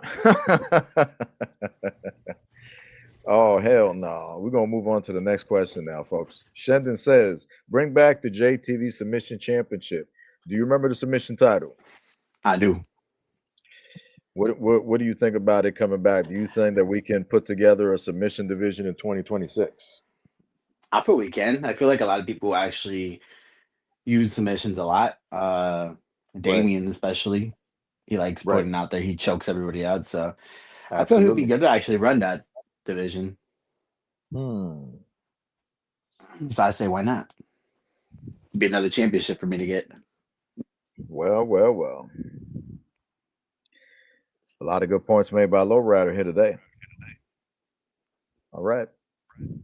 Well, we've hit the 3 hour mark. Ari's still not here. She's charging up. So pretty much at this point, we're kind of just freestyling to see if maybe she shows up within the hour, and then we'll close out. So if you guys have any more questions for Lowrider, prompt them and we'll answer. Uh, I like the stuff we've been doing with you since you've been back. I feel like we're back at the 2018 point where I feel like I'm not using you wrongly. I feel like I'm using you properly and allowing you to prove yourself. You felt the way you felt in 2018, but now in 2026, with the way we're using you and the business together that we have, do you feel that this time we're using you properly and everything is good? Oh, yeah, most definitely. This time I feel like I'm getting the actual respect I fought for. Right. Of course, commentating has been fun with Third Eye and you. It's been a blast, especially Very calling nice. matches instead of being in a match. It's very nice to call someone once in a while, make my little side comments. Right. Um, being considered legendary status again was an honor. Thank you. All right. But I will admit this. This is my final run in JTV. So I'm gonna make the most out of it. And honestly, I've been loving this positions I've been in. Right. It's been nice. So I do appreciate it. Well, there you hear it, folks. Very encouraging words from Lowrider. The man has identified this as his final run, so make the most of it. This will be Lowrider's final run. Whatever happens, happens. This is his final journey. So anything and everyone that's in that final journey, we're gonna find out who they are. The road continues. We do have some questions. Uh, I'm gonna prompt some of these things. They're not questions. Um, some of them are. So I'm gonna go to this one right here. Death by Insanity says, "When are you fighting Jaden next?" What do you think about you and Nick getting in the ring? What if it happens and somehow, some way, it becomes okay at Ultimate Showdown? It's going to be Jaden Nix versus Low Rider for the C Division title. You think you're ready for that? Do you? Is that something you want? Uh, it's most definitely something I want. Um, Especially get the chance to take away something that he values so much. It would probably be a dream come true. Bring the championship some class, so to speak. Um, who knows?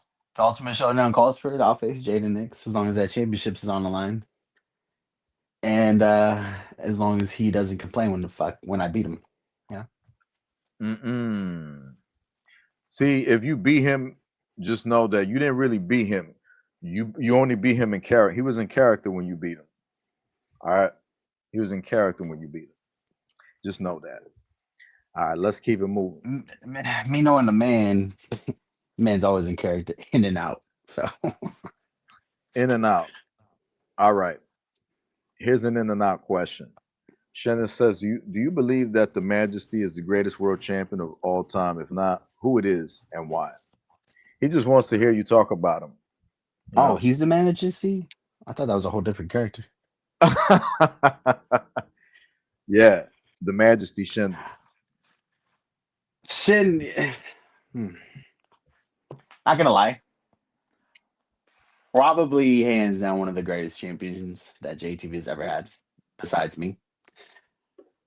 Um, but uh, not, yeah.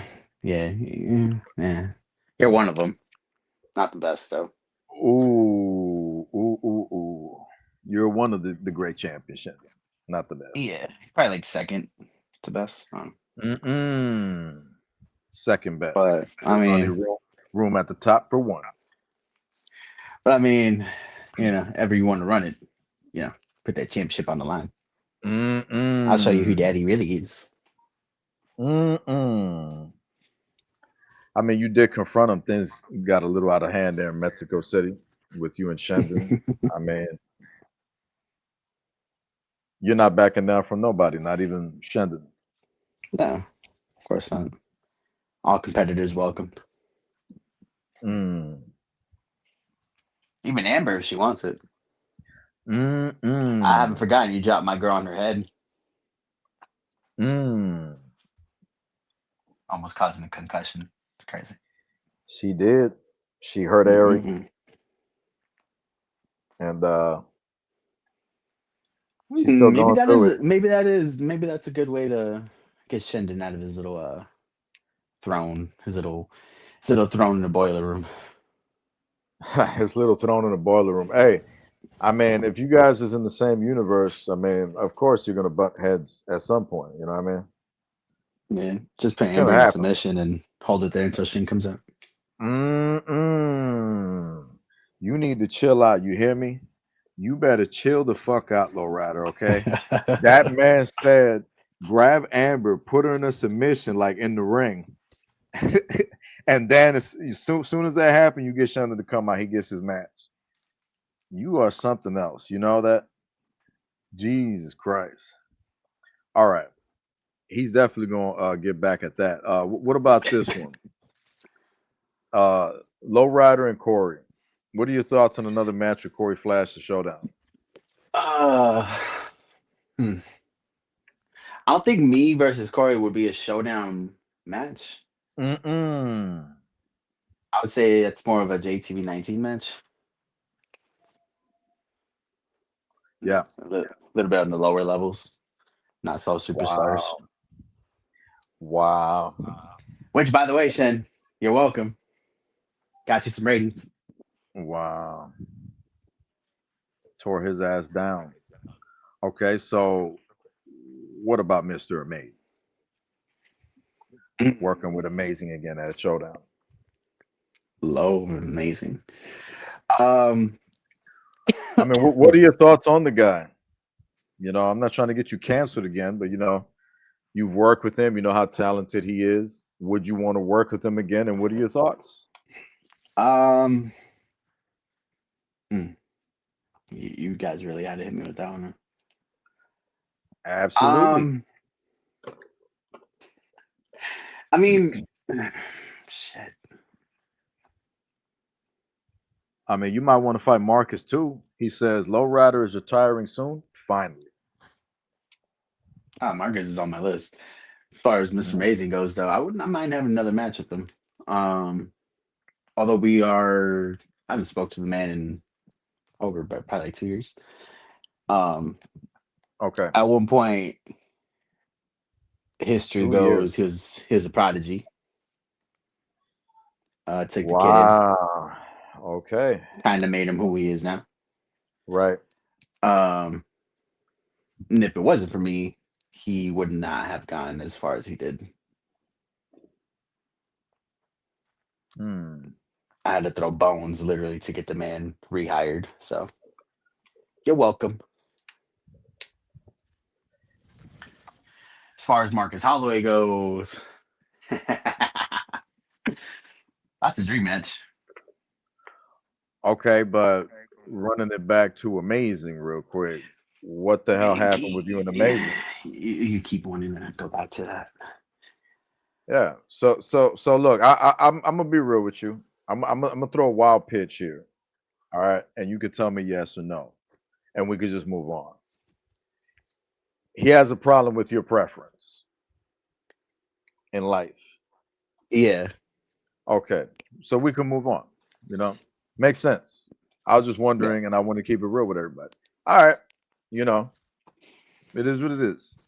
All right, so moving from Mr. Amazing, what else do we have?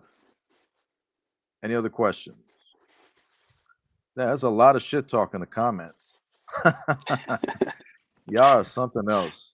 Mute you so you scream. What? Mute you so you scream as you please. What the hell? What the hell, man? Airy and Low versus Amber and Shin. I mean, it would be a dream match. I think the first, because you don't really often get a lot of. We've always had dream matches, right? But what if we had mixed tag dream matches? You don't ever hear that. You don't ever hear about dream matches for mixed tag. Like Lois Lane and Superman versus Batman and Catwoman. You see what I'm saying? Yeah. This would be a dream match. What do you make of this match right here? Do you agree that it would be a dream match, or how do you view it? All four of us in the ring. It is a dream match. To be honest, I agree with that.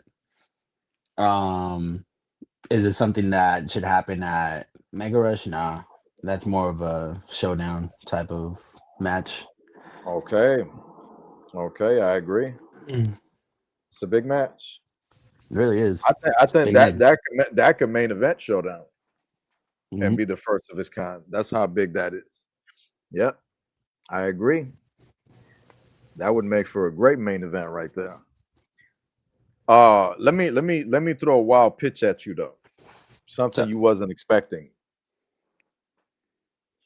What about the possibilities of Lowrider versus Airy?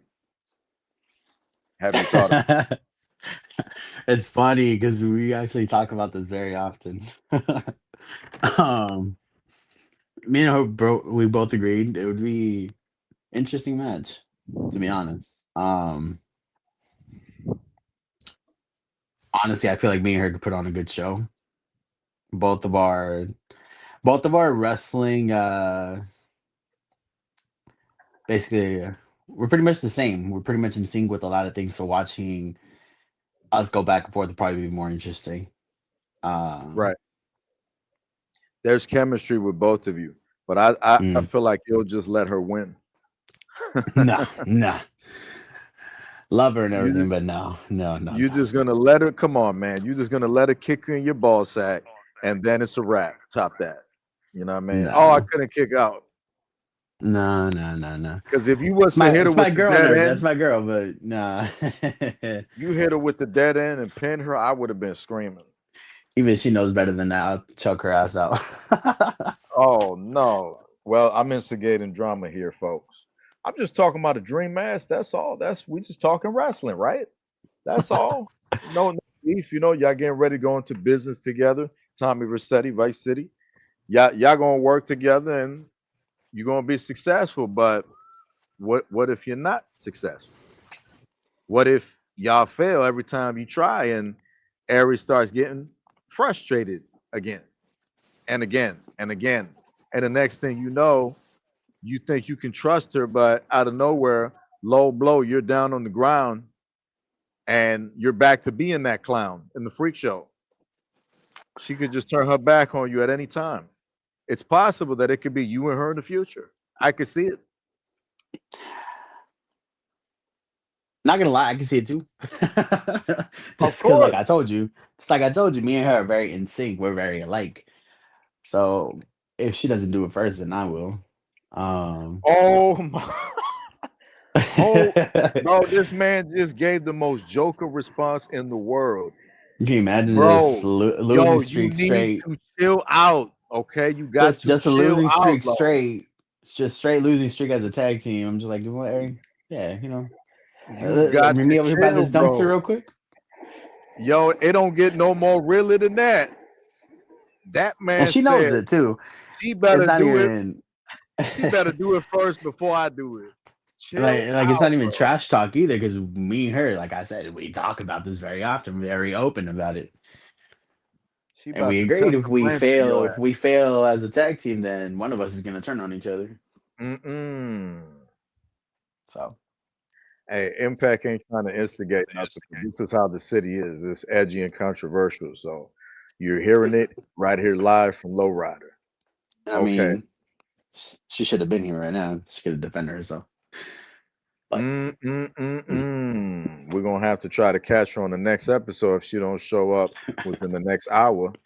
But what the hell is this right here? It says Shendon's advocating for Mr. Amazing versus Corey Flash versus Lowrider versus Damien for the TV title if Mark loses. Because Shendon is assuming Mr. Amazing is going to beat Mark Bennett at Chemical Warfare. So he's setting him as the world television champion. What do you think of that, man? no. Mr. Amazing versus Mark. That's what we're talking about. We got Mr. Amazing, we got Corey, we got Chu, we got Damien. Oh, and Assuming, that type of fatal four way. yeah, for the world television title. For the world Very title. interesting. Very interesting, but definitely I think the whole match I'll be going after Mr. Clean. Oh shit, really? Like just right as soon as the bell ring. Most definitely. I mean, Damn, kick Corey in the nuts and then throw him out the ring because damn. he's irrelevant. There is something there, folks. There is something there going on. This is probably why Mr. Amazing been acting all weird because he's got some hate from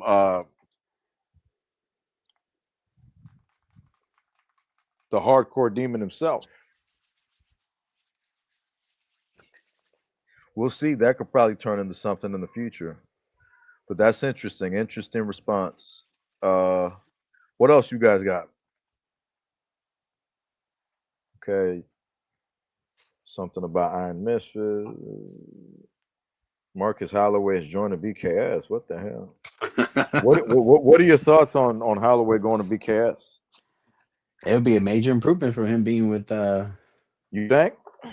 Slow Nicks, yeah. You think that? Oh my God! This man says so many cancel words here today. We do. I apologize on his behalf what he just said, man. We apologize for that. About Knicks. So you think that he'd be better off with BKS over Knicks? Oh yeah, most definitely. So you don't think they're going Because to win the tag? he'll have somebody that actually has his back on BKS. So you have no faith in them winning the World Tag Team titles at Chemical Warfare because of that? They'll win, but they probably won't keep him for long. Holy shit! What a realistic response. You are out of control today, man. You are out of control with these I mean, responses. uncensored, right? So Okay, so let's visualize Marcus and BKS though. So you do you see him and Shandon getting along? Shandon being the way that he is, Mm, Marcus being how he is, do you see them coexisting and Shandon to be able to control him when nobody can control the walking metamorphosis? I Like, feel like, in a way, Shen would be able to control him by not controlling him, if you know what I mean. Making him think he has a free will of doing what he wants when actually it's a whole plan the entire time. so if he uses him peacefully, he would be able to control Marcus Holloway, you're saying? Yeah. Do I feel like at one point that's going to lead to something else? Hell yeah. I feel like at one point, if that were to happen, Marcus would turn and go against Shen and actually win that championship. Marcus Holloway is a future world champion. I've always said it, and I will keep saying it. Uh, Man has a lot of potential. I see a lot of lowrider in him. okay, while we're speaking of Marcus Holloway, let's stay focused on that. Your relationship with him, you guys get along? We get along. Yeah, we get along. Not How gonna say were we're you the bestest guys? friends, but Okay, how were you able to hit it off? Was it a game? Was it a um, conversation? Was it me? what how did the connection happen? it was again with the whole AD persona. um, that persona really opened up a lot. Really? Yeah, and then I don't know, we just started gaming and bonding, and yeah, not gonna say we're the bestest friends. There's points where we don't like each other, but But you like this vibe. His vibe was good, yeah, so you could chill. It was a chill vibe. Yeah. most definitely. He's not confrontational, and he's also not a fucking asshole. Okay. He's taking some shots there, folks, at somebody. So I mean that's cool. That's a great thing. I think he tries to talk to people, and I Mm. think that sometimes there's just a little bit of difficulty for him to open up, talk about certain things and whatnot. And he kind of just tries to stay out of sight, you know, like Yeah, he's in clear view. You could see him in a corner, but he's like out of sight kind of thing. And of course he has reasons in his life to be that way. Yeah, I mean that's who he is. I don't make it my mission to judge people. So if he's cool with me, I'm cool with him. And if he got a problem with me, well, I just take that cone from 2K26 and stick it up his ass and keep it moving. You know what I mean? mm-mm. Shit. But let's move on from Marcus Holloway, before he challenged me to Showdown 6. Uh so who else got questions? Let's see. Okay, here's another interesting match. A match that's been talked about for the longest time, man. Lowrider versus Maverick. Maybe for the freak show. Who knows? What do you make of it? Honestly, I have talked about it before. Right. OG Freak Show versus New Day Freak Show. Or at least the leaders, as far as I wouldn't mind putting my face paint back on for one night Mm. Mm, mm, mm. to take control of my faction again. That would be a dream. But yeah, I mean, I see some main event potential right there. OG Clown versus the new Clown.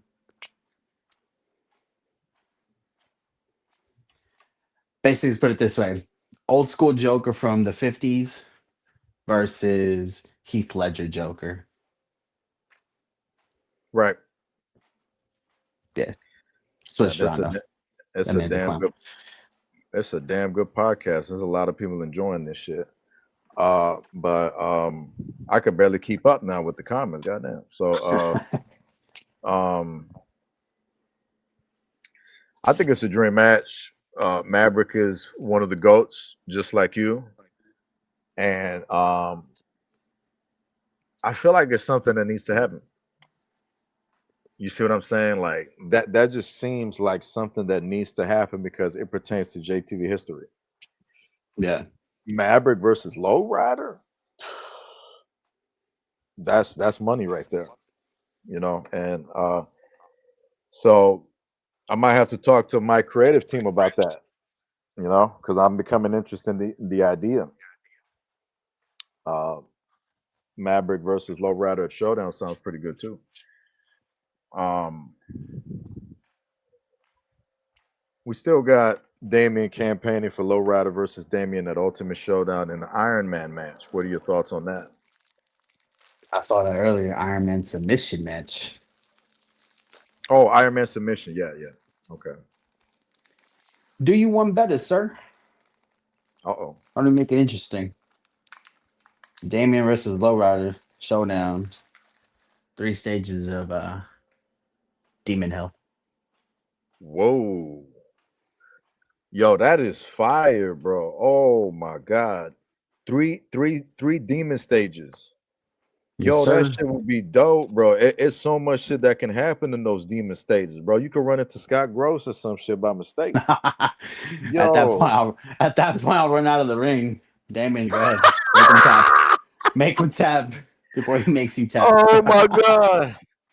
Yo, Scott Gross shows up in the Three Demons of Hell stages, and then Low Rider All goes, you "All hear right, is I'm out of here, everyone is yo." He Scott gonna, Gross. Da-da-da-da-da. uh, he gonna Yeah, leave here the he comes. ring, Here comes. Good luck putting Scott in a fucking chokehold. Motherfucker's more slippery than ever with all that oil. and then like when he shows up in the ring and you leave, he's all oiled up like Big Dick Johnson, and that he started doing like the Blue Meanie dance. Remember that dance Blue Meanie used to do? So when he's doing that, Damien just picks up a candlestick and just crack him in his fucking head. Good TV, man. That's some good TV right there. I just visualize it. Uh, yo, I like that idea. I do like that idea for a potential showdown match. I could have a lot of fun with that type of match. I'm glad we got that on video. Uh, what else you guys got? Let's see. We do this for the people. We're still waiting on Ari to get here. She got a flat tire and shit. So, Hey, 1 second, be right back. all right. While he stepped out, I'm going to keep looking through some of these questions to see if I can answer some of them while we wait for Low Rider to come back. Excuse me one moment. Had to practice my karate real quick. What is this right here? Dan Raps are talking about. I'd rather if Perch joined the Misfits instead of Nick. What the hell?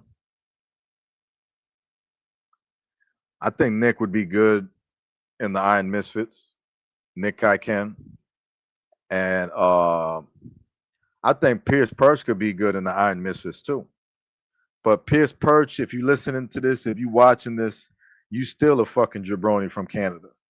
You know what I mean? And I want you to know that. All right. So what else? Mark says we've got Dan and Dean Apex. Mark's feeling pretty confident in his Iron Misfits. And Nick is saying, fine, I don't mind staying Lone Wolf. I mean, there's a lot of factions in JTV, Nick. You know what I mean? Some might say that there's a better chance with numbers. There's strength in numbers, is an old saying. There's strength in numbers, you know what I mean? So not being in a faction could be a good idea, could be wise. Then again, it could be dangerous. You mess around, get into some shit with BKS or one of the factions, they'll start jumping you, beat the shit out of you, and leave you bloody backstage in the parking lot. So you got to be careful, Nick. But we got Low Rider back with us. Forgot how hot Arizona was. Goddamn. Oh shit! That Arizona sun is tearing through the hardcore demon. Easer. I'm looking through all the comments, seeing. Okay. Uh. Okay. Here's a very interesting rematch brought on by Death by Insanity, who speaks of Russ Walker versus Lowrider. Loser has to dress. Oh, wait a minute.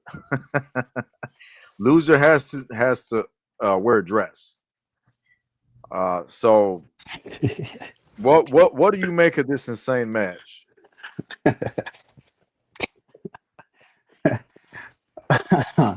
That would definitely be some crazy stipulations right there.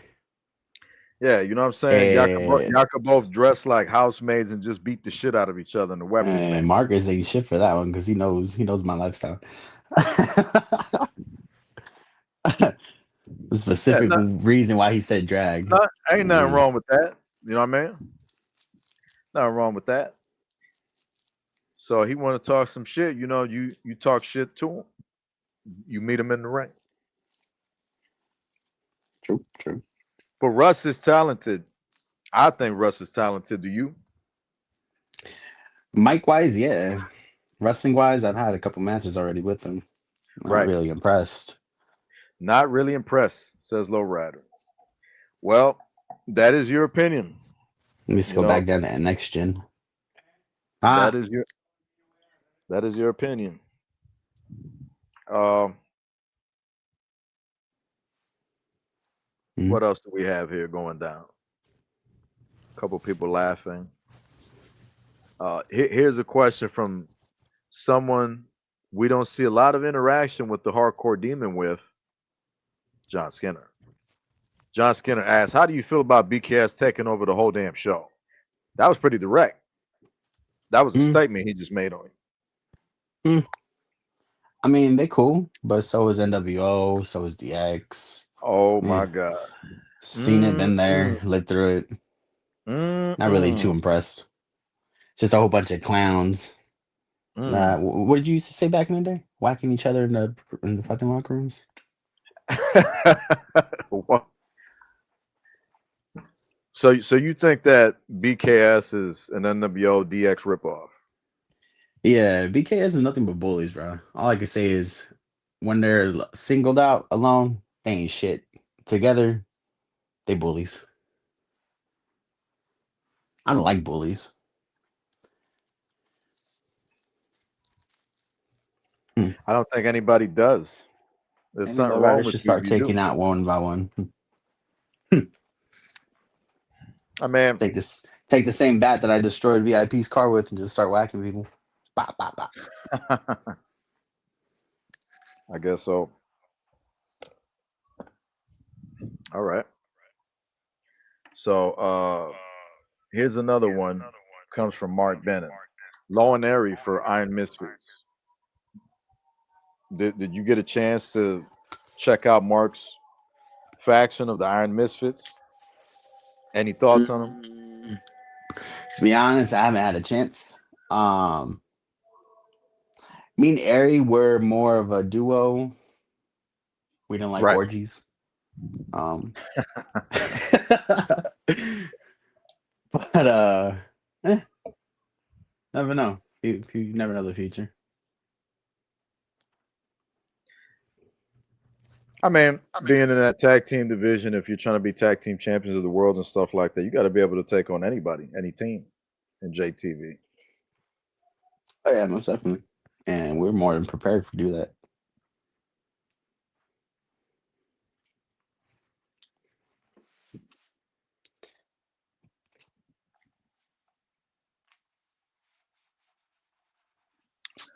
All right. I mean, I think this is a dream match to have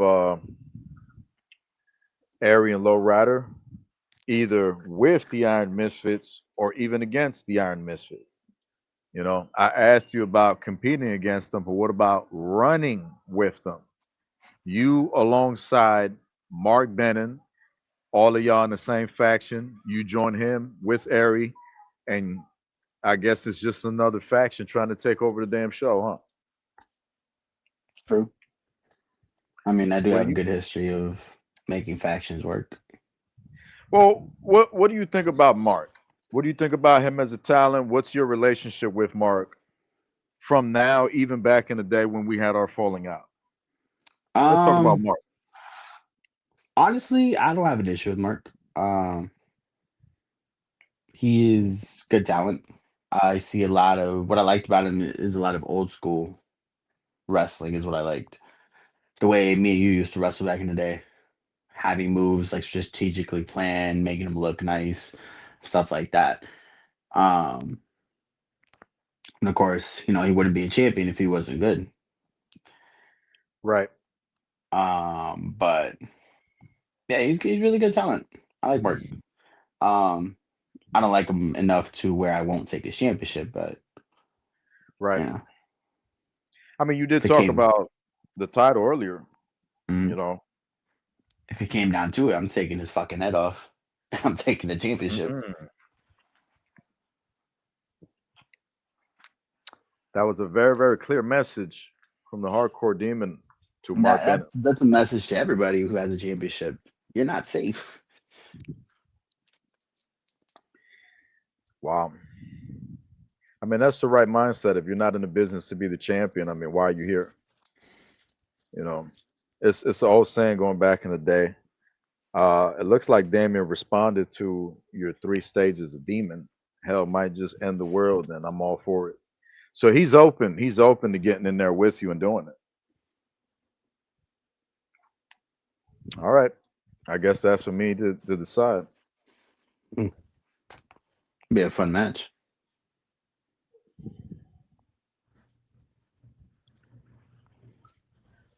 All right. I mean, I'm gonna tell you again. Give me my briefcase. You give me my briefcase, we do business. But if you're not gonna give me my briefcase, we're gonna have a problem.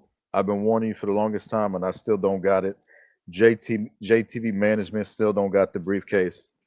We're gonna have a problem, all right? But we could talk about it after the show. Don't be hitting me up on here while we live. We talk about it after the show. All right. Just we're not even in character right now. We're going off script. No, don't be hitting me up like that, dog. All right, I'm not in the mood. I'm not in the mood for your bullshit.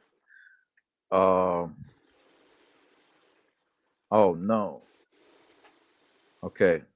Back to Nuttio. A demon slayer like me doesn't run. So Damien is once again not backing down, showing you know strength, putting his guard up. Could that be it? Could that be the match? It's cute. People still like using my name to make a name for themselves. Wow. The Demon Slayer. Wow. Taking shots at the hardcore demon. Crazy. Many have Mark tried, but I'm still here. got Marcus Alloway stating that it should be his briefcase. Interesting. I mean, it can be. It can be. Once I get it back, I'm going to make a match, and we're going to decide who's going to get the briefcase. What's this? That's not actually true. I've defended my title by myself against Conville and Corey. It is true. Who? Who's that? Mark? Yeah, Mark Bennett says. Yeah, like I said, Mark, no disrespect on how you've been handling your championship. But when it comes to the hardcore demon, I'm not Corey. Or the other joke. Well, right now I'm enjoying the podcast because it seems like this is a to be honest section. People are kind of putting themselves over in the comments, and then you get to talk about them. So this is kind of fun. Uh, so I Or want to put this poking one right now, up. so I can't see the comments. Well, I'm putting this one up by Dan Rapture says, "Low is the friend." So it appears that Dan Rapture is actually showing you respect. He's giving you your flowers, which is good to see on here. Have you had a chance to see Dan Rapture's work, and what do you think about him? I have actually, and honestly, I will keep saying it. This JTV roster that we have now, I like it. A lot of the guys actually hold their own. They fucking do their shit, and they got a lot of respect for them. Um, that's from a executive point of view. As far as character goes, Dan Rapture can get it too if he wants. Mm-mm. He can get it too. I mean, come on, low rider. This is a guy who came out to back you up from BKS in Mexico City, and now you want to fight him? Is it the demon talking to you again? I don't know. I've been getting poked from every fucking direction. Demons starting to get agitated. Getting poked from every direction. Some Diabolical. shit with that. That's crazy. Holy shish kebab. You'll hear from my Okay. lawyers. Holy shish kebab part 2. Okay, what this says right here. But Well, you didn't try nah, me one-on-one, so cool. okay, so he's still talking. I mean, it wouldn't matter to you what match you face Damien at one-on-one, multi-person. You don't give a shit, do you? I really Or do don't. you or do you maybe just want them all to yourself? Maybe you just I want them really in the don't care because either way, when I do get in that ring, he's gonna be the target. Just as I said about Mr. Amazing, we ever get in the ring together, Oh, target. wait a minute. Before you go to amazing, because the amazing the thing you said about amazing earlier was real juicy. You know what I mean? That shit was real juicy. But Damien is still talking. And Damien says, by the way, I don't need your name for clout. My work in the ring speaks for itself. Actions speak louder than words. What do you got Are to you say about sure? Because there's a lot of people that need my name for clout. Corey Flash being one of them, VIP. See Jada Nix. that? Mm, Everywhere you go, and I'm in the room, I'll get mentioned because they know they'll get a reaction, and they need the reaction to stay relevant. So right. if you want to get in the ring with me, I'll make you famous. But Well, hmm, no, finish up. I got something else for you. Finish up. all I'm gonna say is Lowrider's here for blood, whether it's friend's blood, can be Aries blood, doesn't matter. Get in my way, you're gonna get taken out.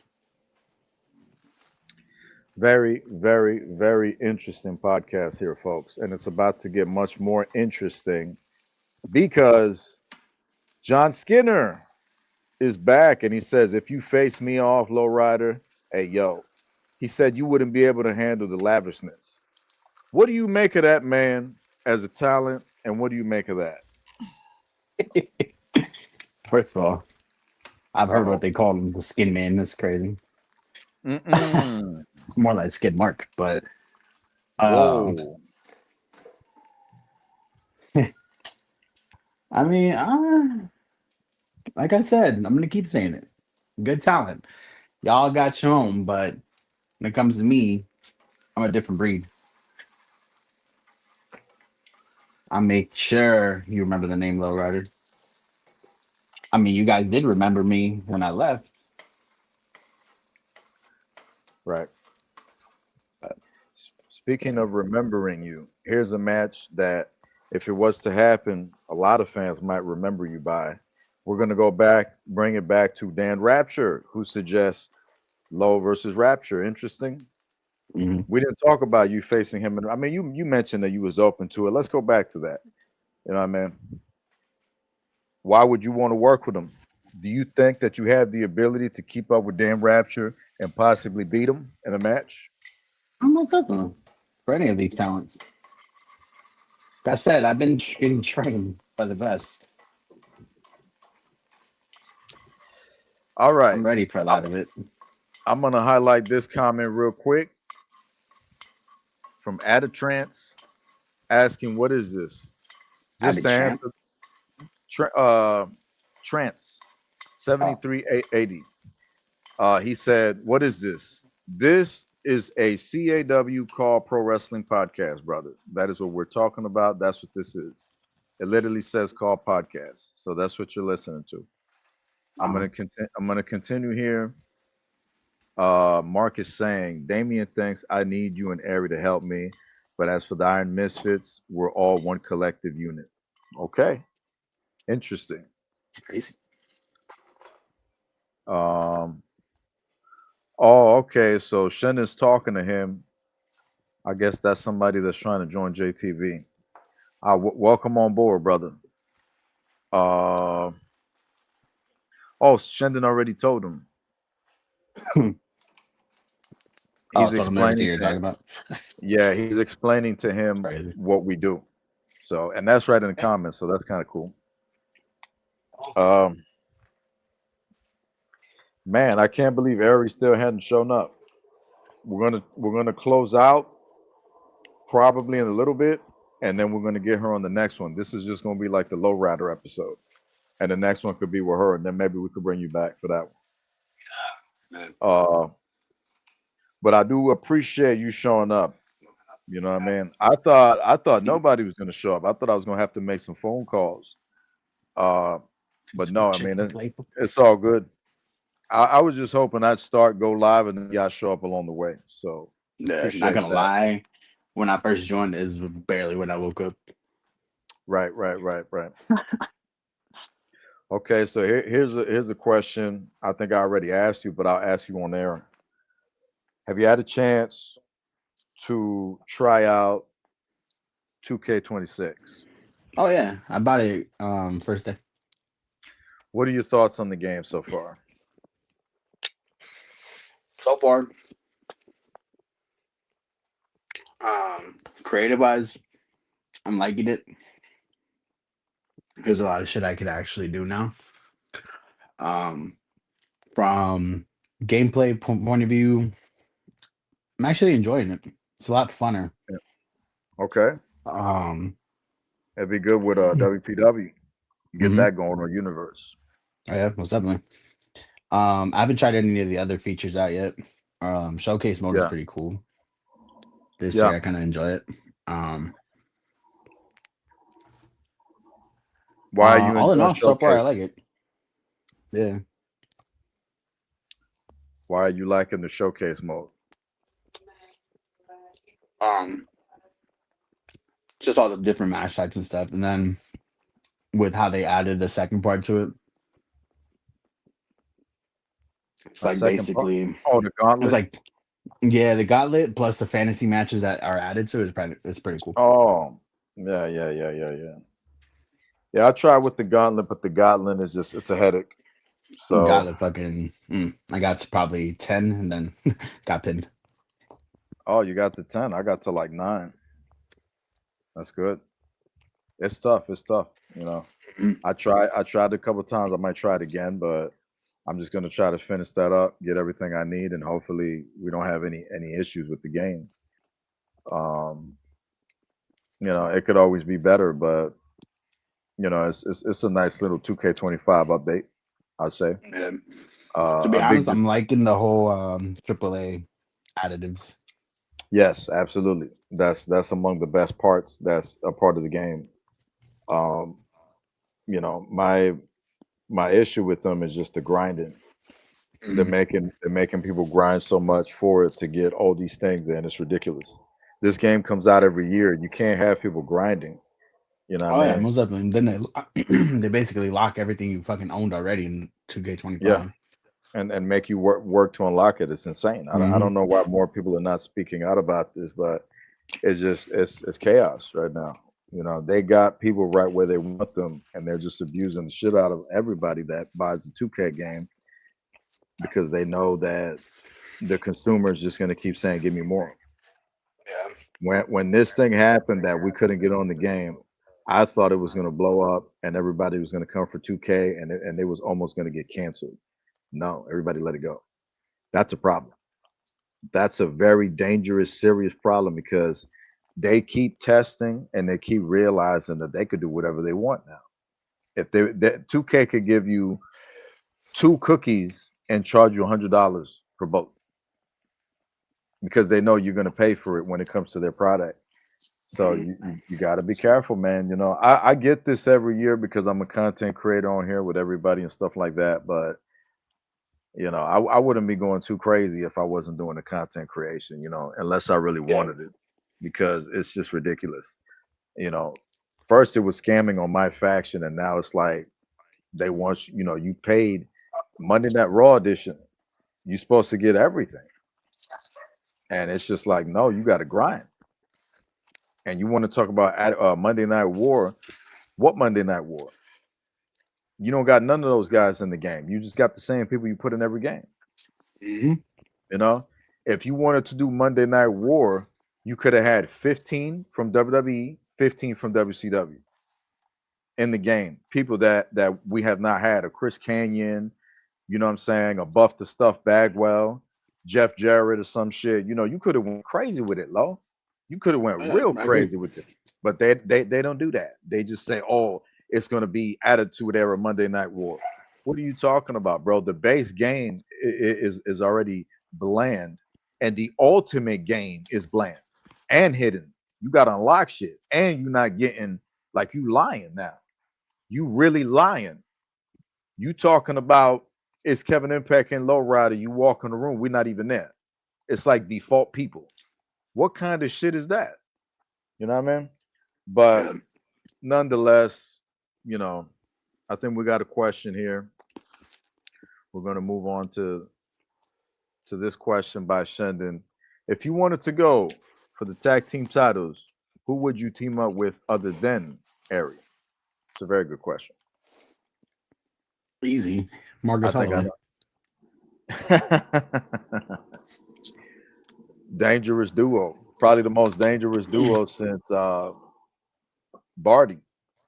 I don't know if Oh you yeah. remember that guy Barty, but Marcus loved tag teaming with him, and Knicks didn't like that very much. You know. All right, Marcus Holloway. So you think you and Marcus matches your madness level? Oh yeah, most definitely. Once I saw his fucking character, I was like, yeah. And that's it.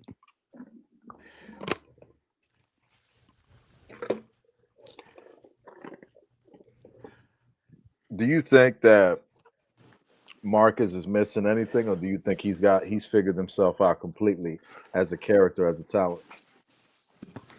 I feel like he struggled at first, but with this character, it's his character because he can play it very, very well. Yeah,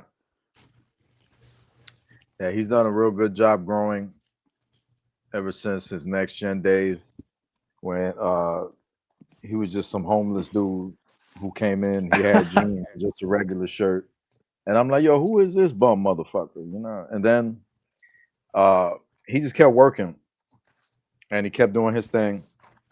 And then when we had our falling out, you know, I like Marcus. I don't want to get Marcus in trouble, nothing like that. So I'm not gonna say for sure, but you know, somebody definitely got in his ear and in Mark's ear about leaving, going with you guys back in the Mhm. day, and you know, he did his own investigation.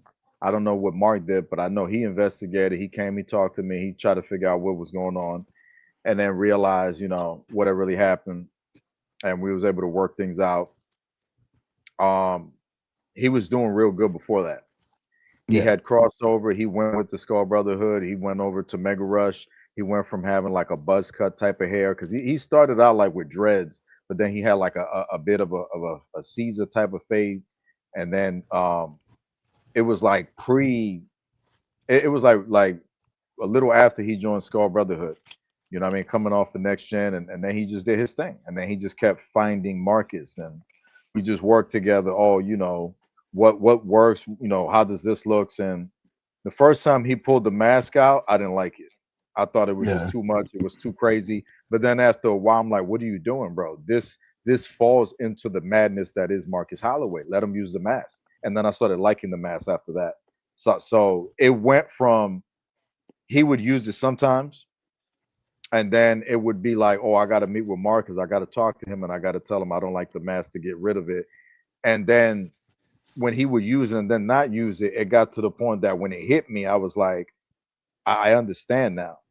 So I didn't tell him to stop using the mask. I didn't ask him or anything like that. As a matter of fact, I told him we need you to go back to the mask because at one point in time he stopped, and I told him I want you to go back to the mask. So now it's like I want him, you know, in and out, in and out. I like him without the mask because he has the face for a superstar. He looks like a superstar. You know what I mean? Mhm. But the mask, once in a while, I think it comes in handy. And I could see him getting like a new mask for 26. So we probably gonna work Yeah, together on some stuff, you know.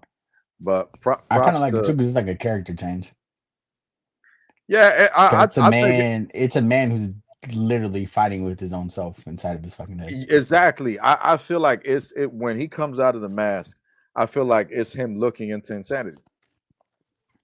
He puts the mask on when he wants to feel protected, but when he takes it off, it's like he's peeking into insanity, and it's almost like a dare.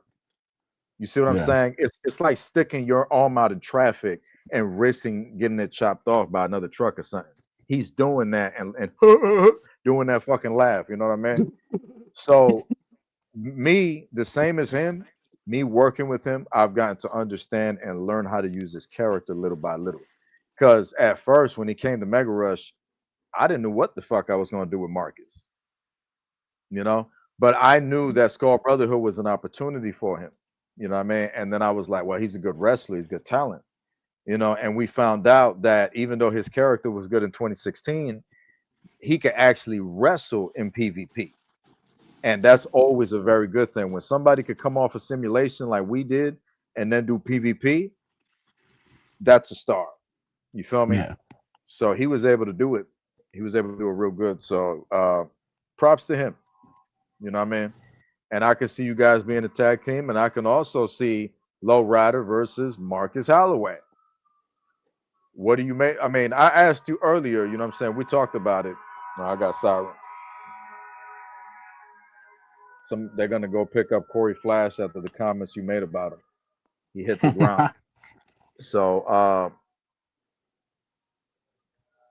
it sounds like a bunch of fire trucks. This is the city, folks. We are live. So Marcus Holloway and you, I think, will be a dream match. Marcus Holloway and you as a tag team, I think, will be Team Apocalypse of the Annihilation for JTV. You know, time Yeah. will tell.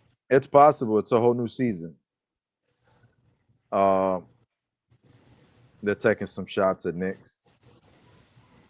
Some shots at Nick. Nick's gonna drop a diss track and not release it. Shendon says he'll block you in character too. Mark says Nick does that to everyone, Damien. Uncle, I bought you some beers for St. Patrick's Day and some glazed donuts. uh, all right. So we're getting ready to close the show out here momentarily. We were not able to have Ari here tonight. I want to apologize to everyone who tuned in for her. I apologize on her behalf, and I'll figure out what happened. But from my understanding, you know, there was some technical issues. Low Rider was here. We definitely want to thank him. You know, I think that since I was not able to get y'all Ari on tonight's show, because I am about to reveal momentarily also who is going to be the guest, special guest on the next episode of City of Impact. I'm going to reveal that person momentarily. So stay tuned for that. Don't leave just yet. But since I could not get you Ari here tonight, I would like to offer the opportunity to give you guys a special surprise here tonight on the show to close things out. And I would like to invite to this episode here right now, if this person has the interest of coming on, that is, I would like to invite Shendon to the studio momentarily. Okay. So Shendon is probably going to join us momentarily. But how did you like the show, Lo? Have fun? Actually, pretty fun. Yeah. We didn't get an opportunity to talk too much about our work in the ring. We definitely talked about our match at Will of Fate. I'll go on record and say that despite everything that's happened with us, It's kind of cool that this became the Low Rider episode, and I'm very happy about that. Very proud of that. I didn't know this was going to happen, but I'm glad it happened. If that makes sense, Yeah. because it gave us the opportunity to reconnect like this. You know what I mean? So this kind of caught me off guard. So this to me was a successful episode. And then on the next one, we'll see if we can get Ari. Um, so yeah, I mean, I enjoyed working with you. I didn't enjoy losing to you, but I definitely, I think we had chemistry in the ring. One more match. If I could have one more match, I mean, I wouldn't mind having another final match with you. You know what I mean? I guess there's a lot of people that try to call me out and stuff like that, but I mean, for sure, if it was Low Rider versus Kevin Impact at Ultimate Showdown, I mean, I think that could be a dream match, and there's no telling what can come out of that. You know what I mean? Yeah. So, yeah, I mean, it's always been a pleasure working with you. You know what I mean? And for me, I mean, I'd rather work with you than with Shendon. You know what I mean? Working with him was difficult because he's a piece of shit. You know what I mean? But I'm you, pretty sure a lot of people are more oh interested to God see damn it, you and me to go at it than you and God Low. I damn it. mean, this is the past, amigo. You guys settled the score and you couldn't finish the job. I think a lot of people are interested to see the legendary. All right. So, anyways, like I was saying, you know, I always enjoy working with you because your breath doesn't stink, and you actually know how to wrestle, and we have chemistry in the ring, unlike me and Shendon, and we got more chemistry than BKS have with each other. You know what I'm saying? So it's all good. You know what I'm saying? Just throw it all in the garbage and move on. So we good to go, man. You know what I mean? We good to go. Good times, good matches. Was there a move of mine that you liked in the ring?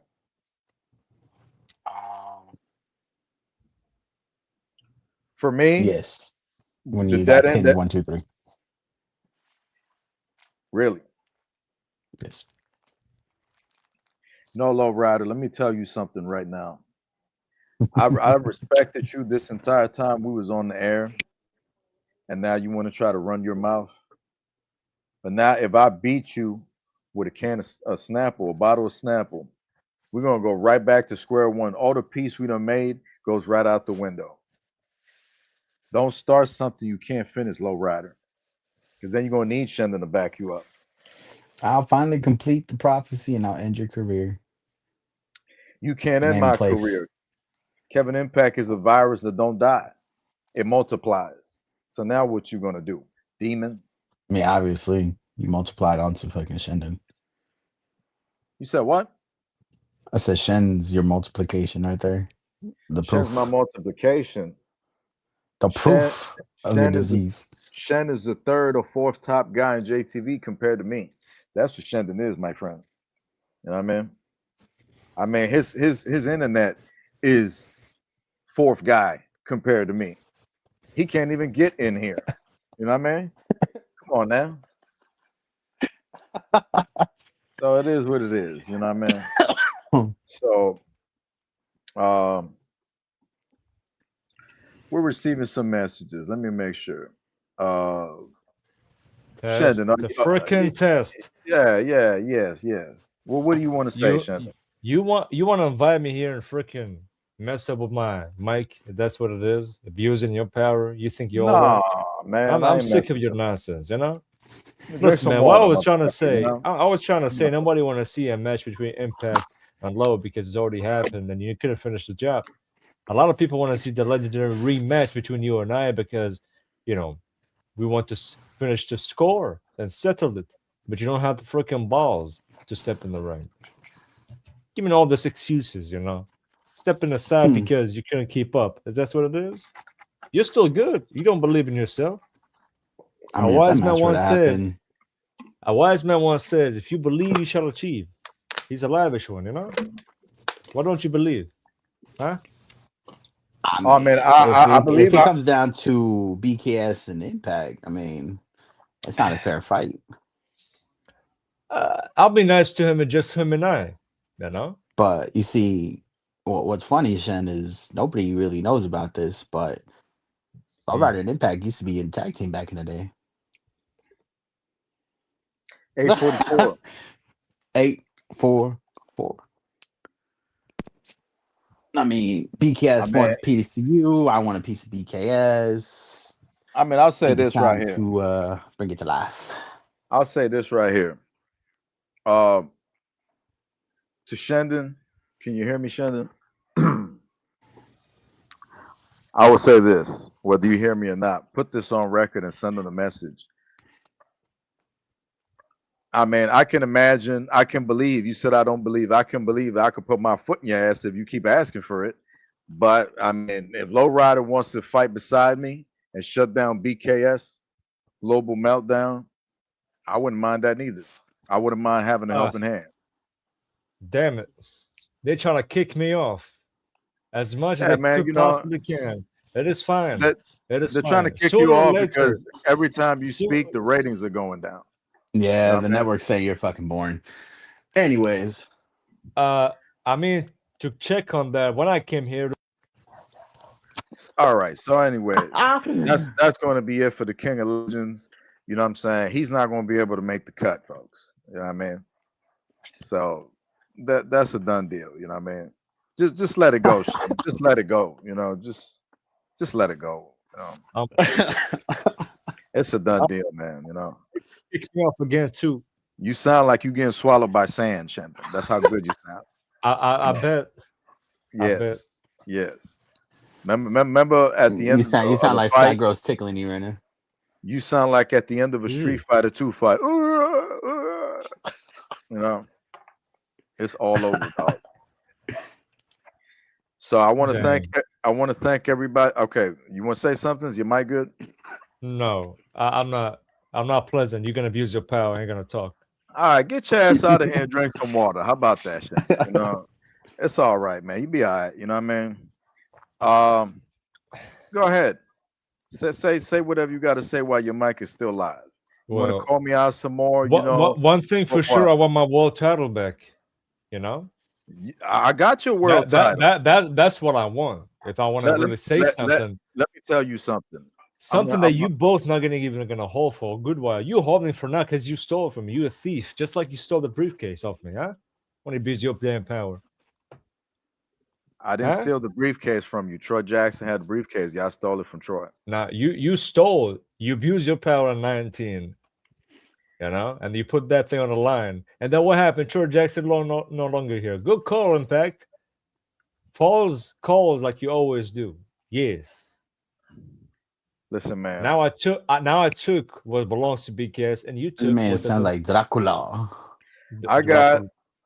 Listen, Dracula. I got the JTV World Heavyweight Championship, and the new JTV World Heavyweight Championship is the most beautiful JTV World Championship I have ever seen.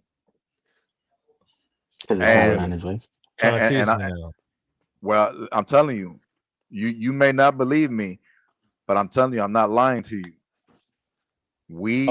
Hand it over. Now I ain't going to hand shit over. You got to give me that briefcase. That's how this goes. You give me the briefcase, you get the belt. I don't get the briefcase, you don't get the belt. It's just that simple. Your championship that you have at home is invalid. What's sitting at your house is just gold. It don't mean nothing no more. I invalidated it. And now the JTV World Heavyweight Championship, Shendon, is the title that I got at home. That you stole. I didn't steal a damn thing. We constructed the new JTV World Heavyweight Championship by stealing it and curving it, and then want to tease me with it. You've been having that championship for like how long now? You a year and a half. JTV property, all right? You stole JTV property, don't belong to you. Just some damn briefcase. You took the world championship. What the hell? One of your mans, John Skinner. All right. That rap motherfucker. The one you screwed over. Yeah. I didn't screw nobody over. This is the same man who walked out on this company. Get your ass out of here. What's wrong with him? What's wrong with BKS, man? This the same man walked out on this company and he's running in your backyard. And you trust a guy like that? Kevin Impact, I'm the guy that work with you to help propel you to heights you ain't never seen in your life. No EFED or PvP division of any kind could help you propel Shendon to the level you and I worked on to get his ass there. And now you're the infinite dragon. You're the dragon that nobody can beat. You're the king of legends, the king of the kingdom. You want to rule over all. Watch your mouth. Watch your mouth. Not the king of legends. Watch your mouth. I ain't gonna watch a damn thing. You keep on You better mentioning that watch your damn name attitude. is dead. I'm gonna speak however I want. I own this damn place without you Not on even my network. realizing it, but you know what I mean? And one thing for sure, your roster can do a damn thing about it if you want to freaking take over the damn thing. We took over JTV 19 and Mega Rush is coming in. Now that show is very exciting of the amount of things I'm gonna bring to the table. Yeah, like my That's a briefcase. real that's a real impact. I'll bring the title to Mega Rush. I'll bring the title to Mega Rush. You bring the briefcase. Yeah. You're bringing the world title at Mega Rush? If you're gonna bring the briefcase, I will bring the new JTV World Heavyweight Championship to Mega Rush, and I'll do you one better. I'll debut it and I'll show everybody what it looks like. How about that?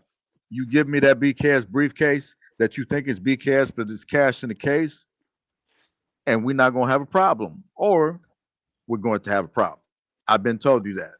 As a matter of fact, if that's true, if that's really true, then I might consider to bring the briefcase. If that's really true for the world title to be on the freaking show. I mean, the briefcase been all the time with me and passing around with the boys just to keep it safe where it belongs. It belongs in BKS. Huh? Yeah. Passing it around. Listen, I really don't give a shit about none of that. Well, you keep talking while I take care of this important call. He's gonna take a call in the middle of talking to me. This guy is something different. Look, all I know is this. I keep my end of the bargain. That man keeps his end of the bargain. We got a deal. If we can't make a deal by this Mega Rush, what we have is a fucking problem. So if you really want to get gangster, you really want to be a mafioso, we're going to do this thing. We're going to do this the right way. We need to settle this shit by this Mega Rush, because if we don't, we got a problem. It's just that simple. Whatever it takes. Now, that being said, I'm disgusted. So I don't even want that man back on this show. I'm going to go ahead and take this time right now to thank my special guest, the Hardcore Demon, the former JTV World Heavyweight Champion, former Tag Team Champion, former Hardcore Champion, a man who, without a doubt, you know, it feels right now after all these years. It feels like there's peace now. It feels peaceful. It's been many years. It's been a long time. We've gotten things right. We are on the right path. Lowrider is set to compete in singles division and in the tag team division with Ari. Anything is possible. I'd like to thank you for being my guest tonight on this show. Thank you for having me. It's been a pleasure, actually. Absolutely. And with that being said, folks, before we close tonight's show out, we've had our special guest Shendon here. We've had Lowrider here. But now I want to take the opportunity to drop another bombshell here today for JTV.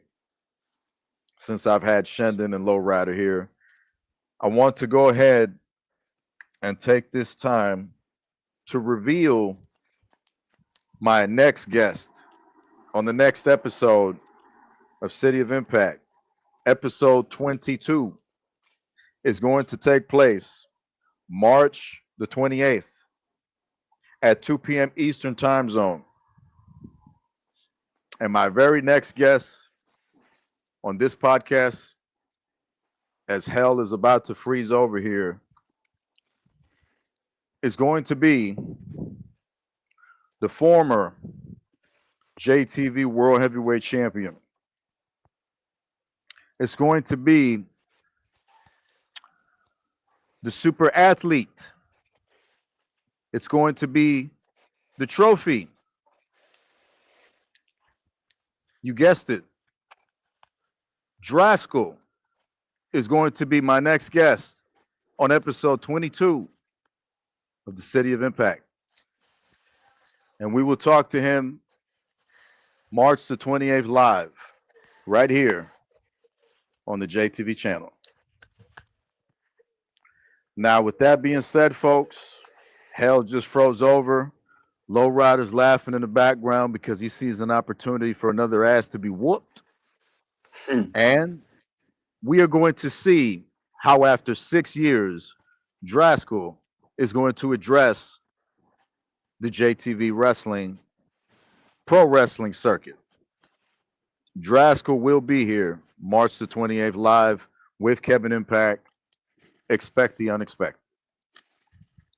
With that being said, we are going to talk about several different things during that encounter. And all of you should know, like I said earlier in this podcast, that me and Draskell did meet up and we talked this past week or so.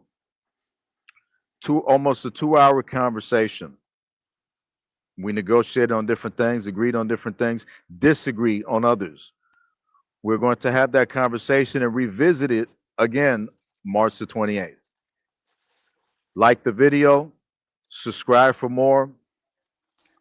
For the box office hit, Kevin Impact and the king of slot burger meat, Shendon, and the Hardcore Demon Lowrider, we are saying good fight, good night, and thank you for tuning in. Any last words, Lowrider? You take us home. Yeah, actually. No, I'm just kidding. No, we're good. I'll see you in hell, you son of a bitch. Top that if you can.